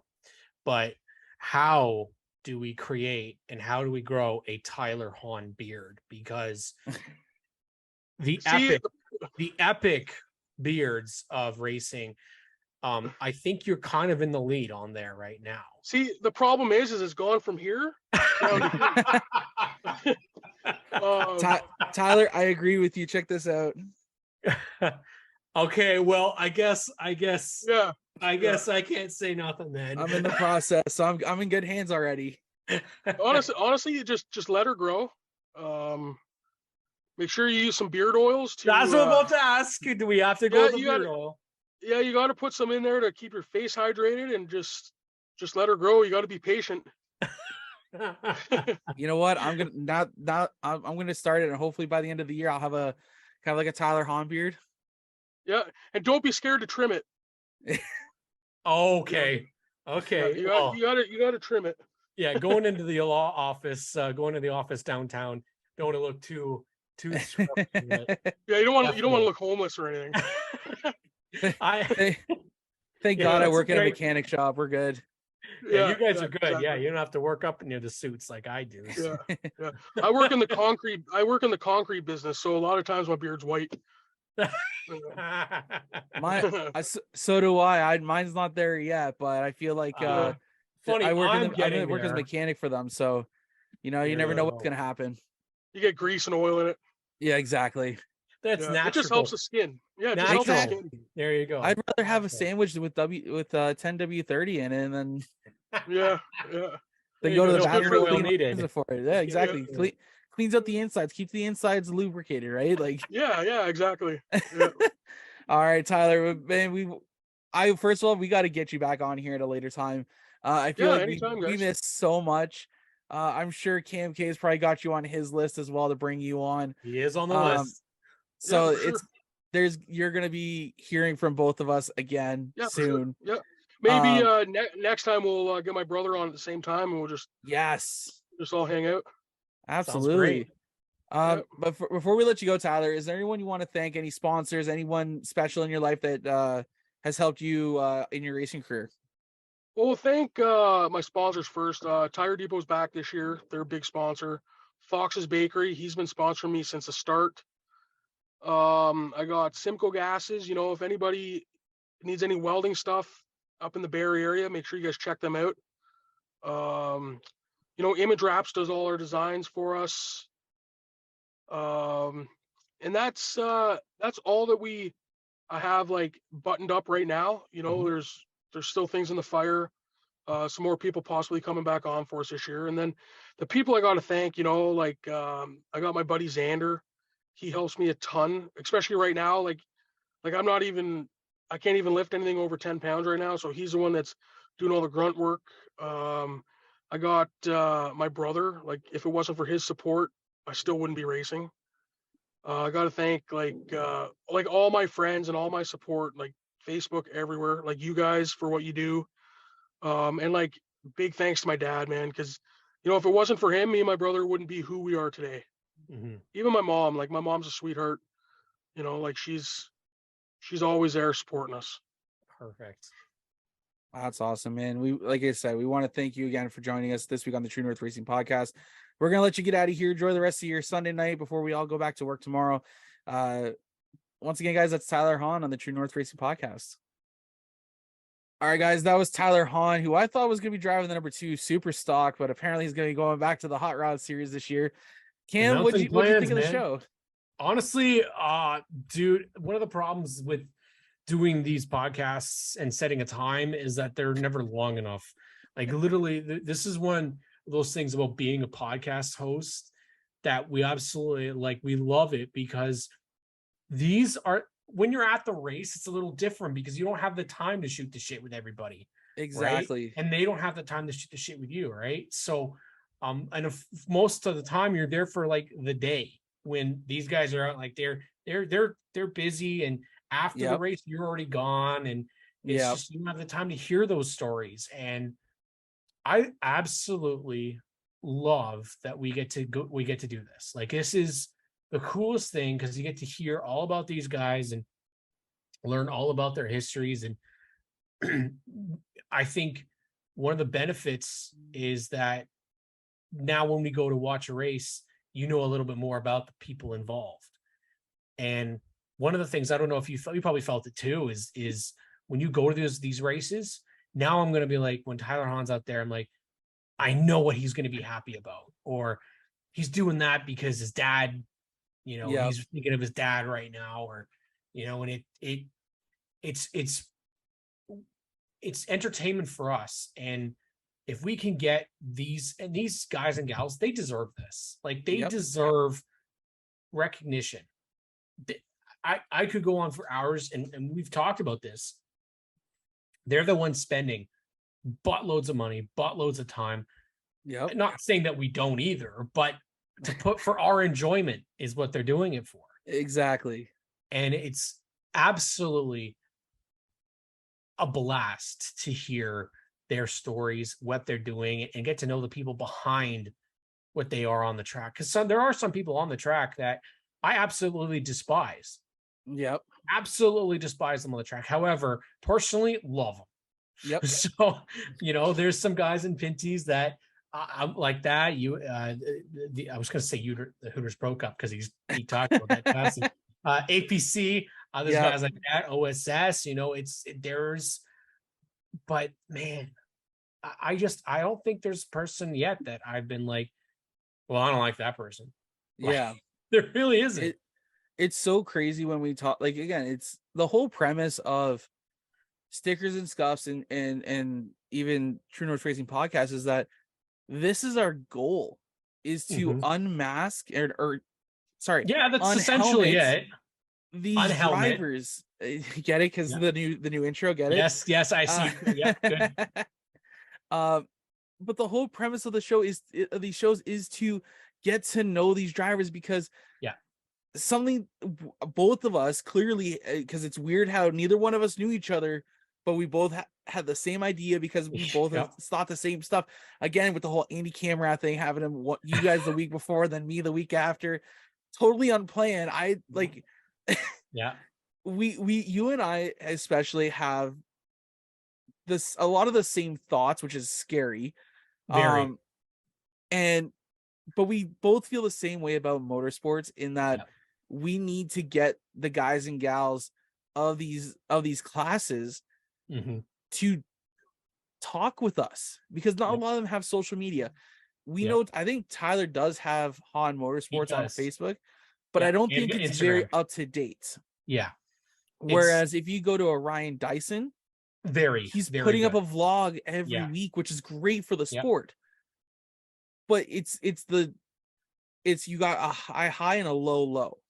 Absolutely. And one of the things that Tyler said in that last little bit of the interview that we hear all the time, and we do hear all the time, I'm not a computer guy.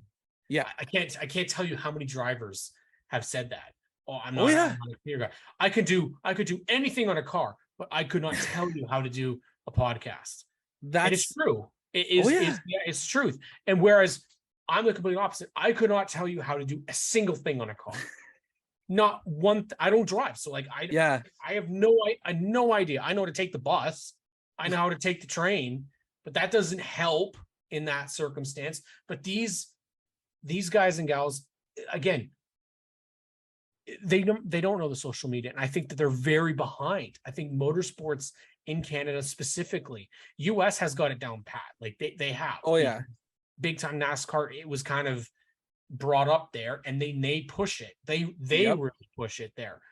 I don't think it's pushed here because not all of the tracks are very good with social media. Not all the series are really good with social media. So the drivers don't feel that they have to do it as well. When in reality, social media numbers and influences are the majority of interaction right now that they need. They have to do that. It's not like crazy. You go out and buy a die-cast at a store anymore. Nope. It's not there. Racing is not where it was 20 years ago. So with Tyler saying that he's gone down, taken his hot rod in the middle of downtown Toronto, and people had no idea there was racing here. How common is that now? Especially in the cities. No idea. None. They know the exactly Indy, right. But here's the thing, right? Is that they know Indy because we have the Toronto Indy. But that's it. Who else runs on that weekend? The NASCAR Pinty Series. But here's a question: How often do you listen to the radio? Okay, I don't. Because I listen. My radio station of choice is KX 94.7 out of Hamilton. Okay. Yep. I have listened to them consistently since they became on the air. I think in 2011 or 2012, something like that. One of those. I think it was 2012. The only time I ever hear them mention Flamborough Speedway and from their studios to Flamborough is maybe a 20-minute drive. Because I've been to their studios because I won a weekend pass to Michigan from them. Oh, wow. Oh, yeah. So here's, okay, so I'm tying this all in, okay? Just hear me out. Why is it that Flamborough Speedway either buys a spot for their traffic? Thursday, Friday of the race week, this is all I hear. And Gary and whoever does this at Flamborough Speedway, I'm not picking on you guys. This is just an observation that I'm noticing from my time listening, is that they put out an ad through, they're sponsoring the drive home time. So it's like, they'll do the traffic report, and there's like, today's traffic report is brought to you by Flamborough Speedway. Come out this Saturday night, check out pro late models, super stocks, right? Racing gets started at 6:30 p.m. That's all you hear. I went to Sauble last summer. Okay. I have Spotify, so like there's a lot of times I don't really listen to the radio. But I was like, you know what? I'm up in the area. We're in Jacqueline's car. We found one of the radio stations, and I think it was one of those tracks, one of the radio stations that sponsor the track. Okay. I think it was part of the country station, so I think it was 97.3. They had a whole ad. The track had a whole ad on it. It wasn't tied to the traffic report. It wasn't tied to a segment on the station. It was a standalone 30 seconds, 45 seconds ish, talking about the was it the Dash for Cash, the Wednesday race. And they were like, come out today for the Dash for Cash race. I'm like, in my mind changed. I was like, I need to go to Sabo Speedway. You know, I was already going. Like that's why I was up there. But like it clicked. I'm like, oh my, this is what we need to see. But again, we've talked about this personally as well.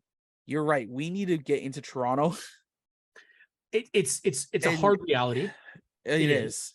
Because I think there's, again, it dives a little bit bigger into the conversation politically and in terms of how racing is perceived. It's always thought to have been a redneck sport. Yeah.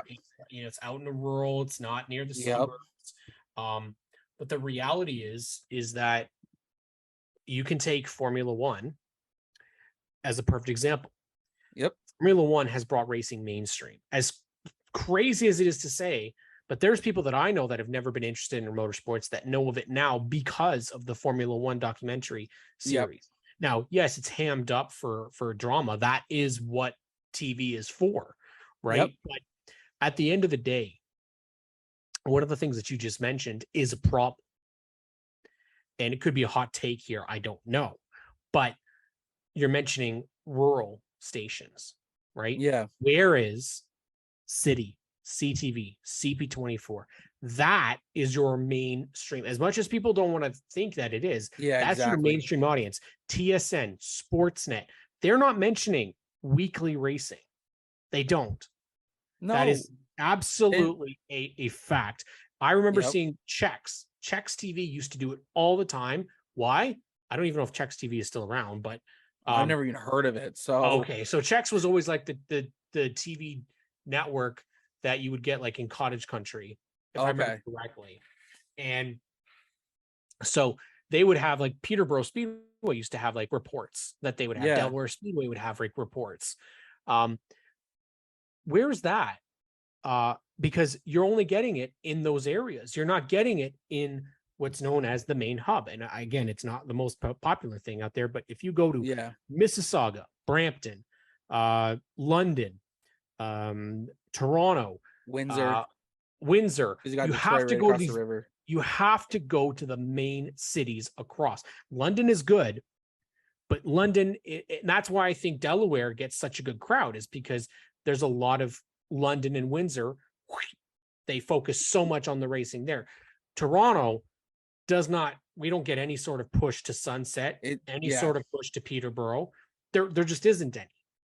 And oh, you're right. That's not, I don't feel it's completely on the tracks. It's not. No. I think it's on the series as well. The series that go, if they can promote to the right people. And the hardest thing is to get somebody from City News to tell the story. Yeah, 100%. So newspaper, it can't be it. The online only can't be it. It has to be something that's promoted fully through the main channel, TV, streaming, whatever it be. You need to have something and consistent. The problem is, it's the same thing that we hear everywhere. Money. Who's going to spend the money on it? Right now, promotion is done mostly by people within. That's what it is. We're starting to be on the promoting side. Like, we're trying to promote. The problem is I feel that what we're doing is we're just promoting to the same people. We're promoting to people that are already race fans. Yeah. The hardest thing is to get that new crowd. Well, where would you go? Right into Dundas Square, because where do people go for big trips? They go to a big city. Oh yeah. Right. I say you go and get the vintage modified, a Pinty's team, a vintage modified team, super stock team, bring all those types of cars, put them in Dundas Square for a weekend. Yes, I understand it's difficult to do because it's Even a racing day. time. But Put them even in like I there on said, a Friday. just a day, a Friday, something like that. Yeah, BT's right there. Like it's a perfect opportunity. It's something though that's going to take a ton of work. Oh, And 100%. it would take a ton of work. But in terms of attraction, CTMP was amazing. Yep. I was blown away with how diverse the crowd was, which is key. The one thing I think that motorsports in Canada really does need to do is push for a diverse crowd. There's a lot of people that have never heard of racing before. Oh yeah. You know, road racing is the only thing that they know of. Yep. I've taken people to their very first oval race before. It didn't unfortunately go well because it rained, but yeah. Of course it did. But where else can you do it? I think G-Force is, and I'm not just saying this because I work for them, but when you think about it, what did they do better over Flow? They give you access. Yeah. I people will not spend, and there's people, I've had this conversation with people on social media. I'm not spending $125. It's like $125 is a deal, first of all, for the full year. That's a deal. When you think of how much it is for cable a month. You're spending the same amount of money at a time, like if not I'd less. say it's like even way less, way less. Because one of the things that you can get with Flow Racing, for example, just as an example, is you can watch anything at any time. You can go back, watch anything that was previously. But the other thing is you don't have to buy a specific type of network package. No, that includes the channels that you want to see, which is the problem. Like what I have with Rogers right now is that I have to have a specific cable package to then be able to order the channel that comes that I need to be able to utilize to watch the racing. What I've been doing recently, I'm not even watching cable anymore. No, because the NASCAR races are awful. I've been watching all the I've been rewatching. Yeah, we've been watching that. Like now, here's one other thing I would love to see, because it's come across my feed a few times now, and again, it's something I've even looked into, because of the timing of it. Motoring TV, 2003, did a whole episode on the Canadian vintage modifieds that aired on TSN. I would love to put a group together. Yeah. To go to TSN or Sportsnet or someone. Anyone. It would have to be TSN right now. I think Sportsnet's not got any racing anymore. Dude. Oh no, yeah, because they lost IndyCar. Yeah, so TSN is essentially the only hope right now. I would love to see TSN dedicate one of their 5 channels. Let's not have the same 5 games playing on all 5 channels or 4 channels, whatever. Give me channel 5. I don't give a damn. That's your racing channel. Channel 4, there's your soccer channel. Never gonna happen. I know it's not, but it's wishful thinking. But even if wishful thinking. Even if you had that dedicated stream, honestly, not putting it on the paywall like they're supposedly doing this year, but having the option. Streaming is the way of the future. Like we already know that is. And G-Force has already started off with that really well. Exactly. And the amount of network television that is suffering because of it is huge. But look at all those places: Amazon, Paramount, Disney. All these places are doing it because it is working. So by having G-Force as something that you can go and find all those resources, if they were something like, I just look at it and go, to me, I think of it as our speed channel. Like it 100%. feels like we got a Race Rivals Race Chat. In my opinion, doesn't mirror, but it resembles NASCAR Race Hub. Absolutely. Like I can't wait. Like to be fair, I'm gonna be honest. I'm behind now. I haven't watched last week's yet. Okay. Because Tuesdays either I'm at the gym, and I forget it's even on till like 8:30. Then I come home and watch it, or I know. It's usually at a time I'm like, or I'm out doing something else, Yeah. and so like this last week I can't remember what I was doing, but yeah, I But haven't bonus watched is last you week's can go episode, back. but I You need can to go go back and watch watch it. But that's the best part about it is I can go back and rewatch it and catch up and not feel like I not missed a thing. Except for the only thing I missed out on is the conversations we see in the live chats. Yes. Right, because like Yeah. I know you're big in there. Like I try, but again, I have like if I put it on my TV, Mhm. I can't view the live chats and enjoy the live chats from there. Then I have to get on my So, computer or go on my phone. That's or what I something. typically do is I'll have it on the I TV bet you and then do. I'll be chatting on the phone. Yeah. Yeah. Because I mean, but again, what is that doing? It's allowing you to do something that you couldn't do before. When you're Exactly. watching regular TV, you can't participate in a chat because the No. chat's not available because it's on a cable network. So And the way that Clinton and Adam let us engage with them yes, in the chat yeah, is even better because they could be talking about something. Next, you know, I guess I don't know how they do it, if it's from their view of the stream or whatever, if Spencer lets them know about something. But the fact that they can sit there and read off a question, it's just like it's like, oh, and then Spencer throws it up in the little box at the bottom there, which is awesome because I love seeing this. It's and it's the same thing like on the Monday nights. The same Yeah, thing. exactly. So I can tell you from like hosting that, you can actually see the comments. So okay, so you don't that's a have like great way Facebook open and a live chat going there, and well, no, because what basically the program that you can use allows you to bring in a dialogue box that's linked to the actual comment page from YouTube. oh, okay, So that's how kind of I do it. yeah, But that's what I want shows to be because that's what that's the true experience of a show. Like our shows are perfect because they're pre-recorded, they're downloadable, people can go and listen to them at their leisure. Exactly the same thing. But when you have those options in doing a live show, I feel that having those live comments, what does it do? It engages conversation and it helps continue the conversation much. If you have nothing to talk about, which sometimes is an issue for me, when there's no news, but there's a way that you can get there because you can ask people in the chat questions and you can see what their responses are.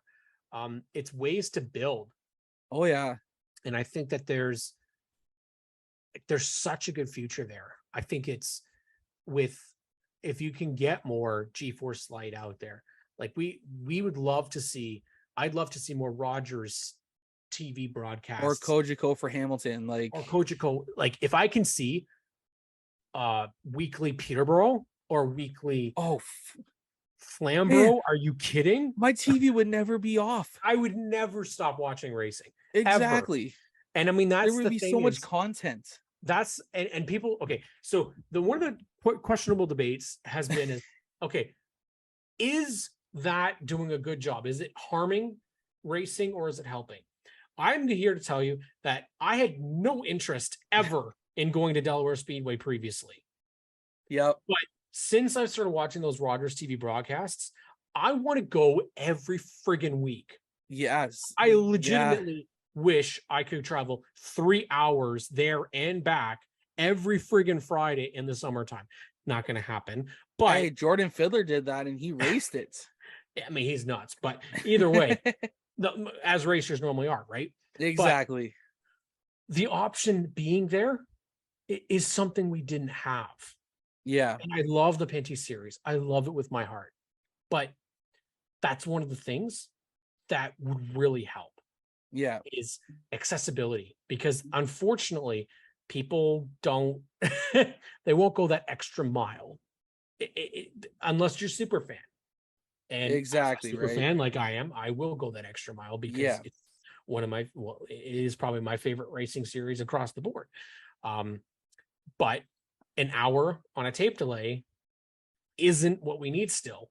If you go back to the 2000s, in 2000, that was the same. Yeah, story, exactly. Right. It was an hour broadcast into the 90s. It was an hour broadcast. Now, obviously, we talked about this. Like live, it is expensive. It's hard to do. It is, but at the same time, is it really that hard? Because we already got the live stream going now. It's true, but right? I don't know. I guess it's putting the bill. Yeah, because I guess you have to all that additional stuff. You have to have probably more technicians.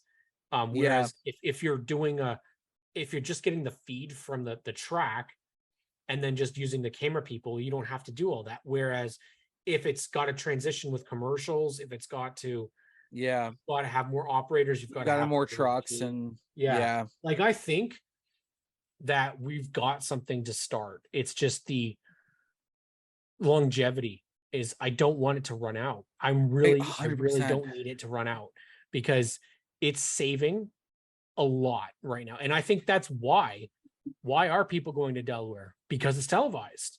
Exactly. The racing's great. It's televised. So your sponsorships are going to be on TV. And that's the thing is that we've been pushing, especially like that's the one thing a lot of people I've talked to are it's hold on, before we continue on with this conversation. I love how we said where this was going to be a short segment. Of course. But just as it's usual, almost like we like racing. I know, right? Like, why Right? would we be doing this? But that's the thing is like I love it the fact that because I work an early morning till early afternoon or late afternoon essentially. Mhm. It's hard for me to think about taking a half day off from work. Yeah. Because I would have to take a half day off of work to go home, get cleaned up, and then travel 2.5 hours, 3 hours to go to Delaware, or an hour and a half same. to Oswego. Yep, same. Right? Yep. So the best thing for me is I love Delaware. I really do. Yeah. Because I've been on that infield with the pro late models. I've been there with in the Wednesday race when they had Kyle Busch, David Rudiman, Jason Leffler. I was there to see the crowd. I've been there when David finished second in the Great Canadian 300 in like 08. Yes, 08. Right next to Ron Sheridan. There's a picture somewhere. I don't know where it is, where they both have their fists out of the window net. They were like this. Like it was close. But again, I've never heard updates besides a season end championship. So thankfully for Rogers TV in London, Oswego having G-Force, I can sit at home, put one of the channels up on the TV, or if I'm in my room doing work like this, I will have my phone set up and I'll watch G-Force, and the other has Delaware on. And if one's got a more of an exciting race, guess what? They swap. And from a racing series perspective, so working with OSS, I go back and I watch those races to see what was talked about for our series, where they need to go over certain things, where they would need assistance, where we need to communicate better with them, but also to use for promotional stuff for our own series. I mean, there's benefits galore to having that stuff out there. I think one of those things that maybe tracks should look at is hiring a pedal power, for example, because stuff that they do, it warrants money. I understand like people don't want to pay, but you have to understand they're doing a service regardless of what people feel. That's a service. And if we can get those pedal power races, and if they don't have commentary, you know what's fine is that we can add commentary to races now. You don't need to be there to add exactly. We just put them in our systems. Put it up, and we can literally commentate on Audacity as it's going, and then you splice the two together and then release it. Hey, real quick, that in my opinion, this is kind of looking back at it, it's going to be funny. Is it's almost like how they do the pre-record the 1 hour shows for the Pinty series, right? Exactly. It's the same thing. That's all they do, because you're not going to have Adam and Clinton calling the Pinty's race like they do on the live stream, or whoever they have. You're going to have Adam and Dave Bradley, right? Yep. You're going to have those guys calling the race, and Adam and Dave usually go to the races so that way they have more information on what they're going to talk about, obviously in post-production. But still, it's the differencing of calling the races fully live and fully like you know what to expect, so you can kind of hint at it without going too into it. Yeah, and I think that we're just hitting it now. I think G-Force took a while, as it should, right? I mean, you got to make it perfect before you start traveling. Exactly. And I think that those APC broadcasts, I have yet to find a problem with them. There isn't. No, there isn't. Never. And It's everything that I want from a racing broadcast. Everything that Fox does, I don't want. Everything that G4 You don't want the is what I do. cartoons? No, I don't want the cartoons. I don't need pictures of the kids out in the stands. I don't need a bajillion interruptions by Clint Boyer. I don't need guest analysts. Show me the fucking race. Pardon my French, but show it. Because believe it or not, race fans like to watch cars. Yeah. Racing. That you don't want to hear the talking. We don't need to hear the conversations back for the sure. Adam and Clinton and Greg, they're hilarious and they can be back great. And forth, but there's a difference for them. There's a difference for them though, is they have a 4-hour window roughly, usually broadcast. So when there's a dead spot, they can't just throw it to commercial. Yeah. Like we got heat races. Yeah. Guess what? If there's a lull between or a feature race, we can't just send it off to a commercial while the cars get ready to go. They have to keep us entertained continuously throughout the night. And that's hard to do week in and week out. It is. Especially if you got like a red flag. They have to talk for my God. Entirety.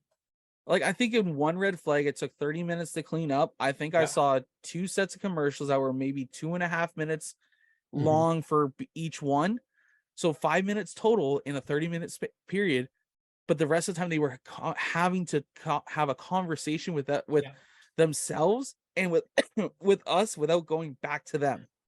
What I like is Clinton going onto the track. And I love that so much. They do a close-up of the damage. They go right to the driver after. Now, mind you, that might be a little dangerous sometimes, but 100%. But showing exactly what the issue is, why this person cannot be out. There's a perfect example of, I love the NBC broadcast, but today, like Rena's Vacay was out of the race. I had no idea what happened. Right. So one thing would be really good is going back and showing that's what you need. Fans get engaged with that type of stuff. Oh yeah. They don't need the stupidity. They don't need these kooky kind of really lame attempts at humor, because at the end of the day, you're trying to sell a product that's racing. It's not comedy. Exactly. You're watering down a product. Our product doesn't need any assistance right now. The racing itself is fantastic. I think the product, I think the one thing that is on our downside is just availability of Wi-Fi / it being too much, because one of the things that was told to me last year that with some of the, for example, some of the Pinty's broadcasts, is there's so many people using their phones now and using data and using service at the tracks now that it's fighting with the live stream. Oh yeah. Because there's too many people using it at the same time. Now, one of the things that you guys are doing out in Flamborough Speedway this year is phenomenal. I can't remember the name off the top of my head. What is it? It's the race broad radio thing. Track Tune. Track Tune. Is that it? I have the Track Tune. Yes. Legitimately one of the greatest ideas. And Sunset. Don't forget Sunset. And Sunset is doing it as well. And that, to me, is what every track should be signing up to do. Because 100%. if for any reason that live stream fails on say like Eastbound Park, for the Penny Series, if you can't access it, if you don't have the money and you can get Track Tune. If you can get Track Tune and listen to the entire race on that, I would be just as happy. Oh yeah. Honestly, we get timing and scoring that works. You give me Track Tune anywhere, and that's the thing, is it's like Race Monitor following, and you put the two and two together. You have Track Tune and Race Monitor on either screen, and you can literally enjoy. Feel like you're racing. there. Like you're there. Exactly. It's absolutely. I love the idea of Track Tune, because especially when Kevin was talking about it, it got me so much more hyped for the season, because I'm sitting there going like, this is something that we're needed. Yes. Like, absolutely. He's needed. right. No one's coming in anymore. And I hate for anyone who's older who's listening to this. No one comes in with an FM radio anymore. No. We all have these wonderful little cell phones which hold our whole lives in them. Yep. And we can download any app, and we can, like, that's the cool part, is we can sit here, have Flow Racing on our phone. We could be at work. Yep. let's say, and we could be, and let's say there's a race going on at let's say at New Smyrna. Starts at 2:00. Qualifying starts at 2:00 in the afternoon. If we're at work, boom, put it on, no issues. Perfect But example, though. and same thing with track tune.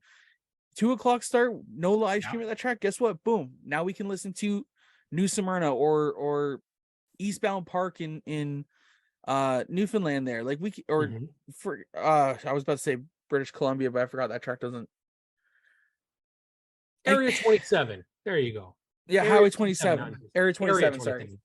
Out in BC. Oh my god. The options are endless. And let's just say if you're a race team and your family member is out racing somewhere else. So like if Graydon's out racing at Delaware and I'm at Sunset, yeah, he could go and listen to the racing that's going on at Sunset. I can then follow up and watch the racing that's taking place at Delaware. Accessibility. So that's what people need.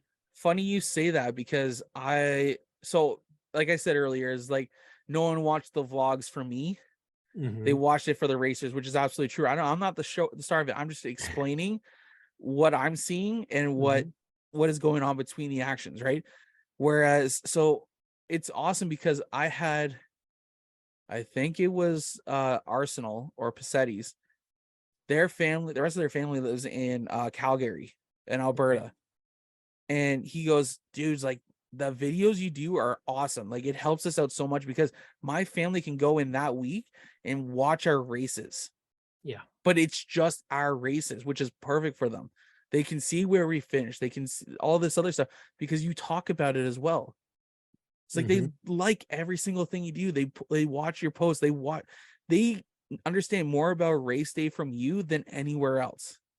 Yeah. And I make about 5-ish posts when I'm at the racetrack. When I get there, boom, pits are open. Here's a video. Cars are going out for practice. Here's your feature lineup. That's the thing, is here's your feature lineup. Yeah. Here's your finishing order. Boom, right then and there. Now again, I may have to go back sometimes. Well, that again, think about accessibility. OSS a couple of years ago had no sort of promotion, no video, no nothing.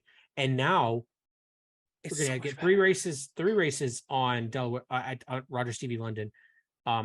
Hopefully we'll get some others on, but we're going to 2 races at Sunset Speedway. So it's 2 races on Chattoon. And you guys going out to Peterborough? Yes. Yeah, we're going out to Peterborough for 1 race. Strongco, yeah.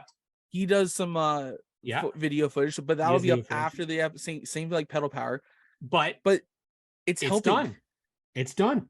It's helping so much. And even I don't know how often he does it now, but Motorsport Alley, Jerry out at Sunset Speedway. Yes. When he does do it, I think he's quite busy, so I'm not sure he's able to do it all the time. But when he does do it, top-notch quality stuff too. So the guys and gals are there. It's up to the tracks to make sure that those people get in. Exactly. Photographers as well, because it's about putting the product out there. And as you can put the product out, people will come. They will. It's just when you don't do any of that, people have no idea it exists. Exactly. We're gonna have to cut it off there because I said we were gonna be done by 10 o'clock. Yeah, we're a little bit later. These are always such good conversations. We need to do another joint SNS Jomo Media Clash over again, because it is when we had you on, it was 3 hours. Yeah, and we could talk about so many different racing. And again, maybe next time we need to do this live. Maybe. And get people's opinion on it, because could you imagine if we market that correctly? Yeah, we could. That could be dangerous. Yeah, we could be dangerous. But anyways, man, I gotta. So before we leave, everyone, we gotta cut it off there.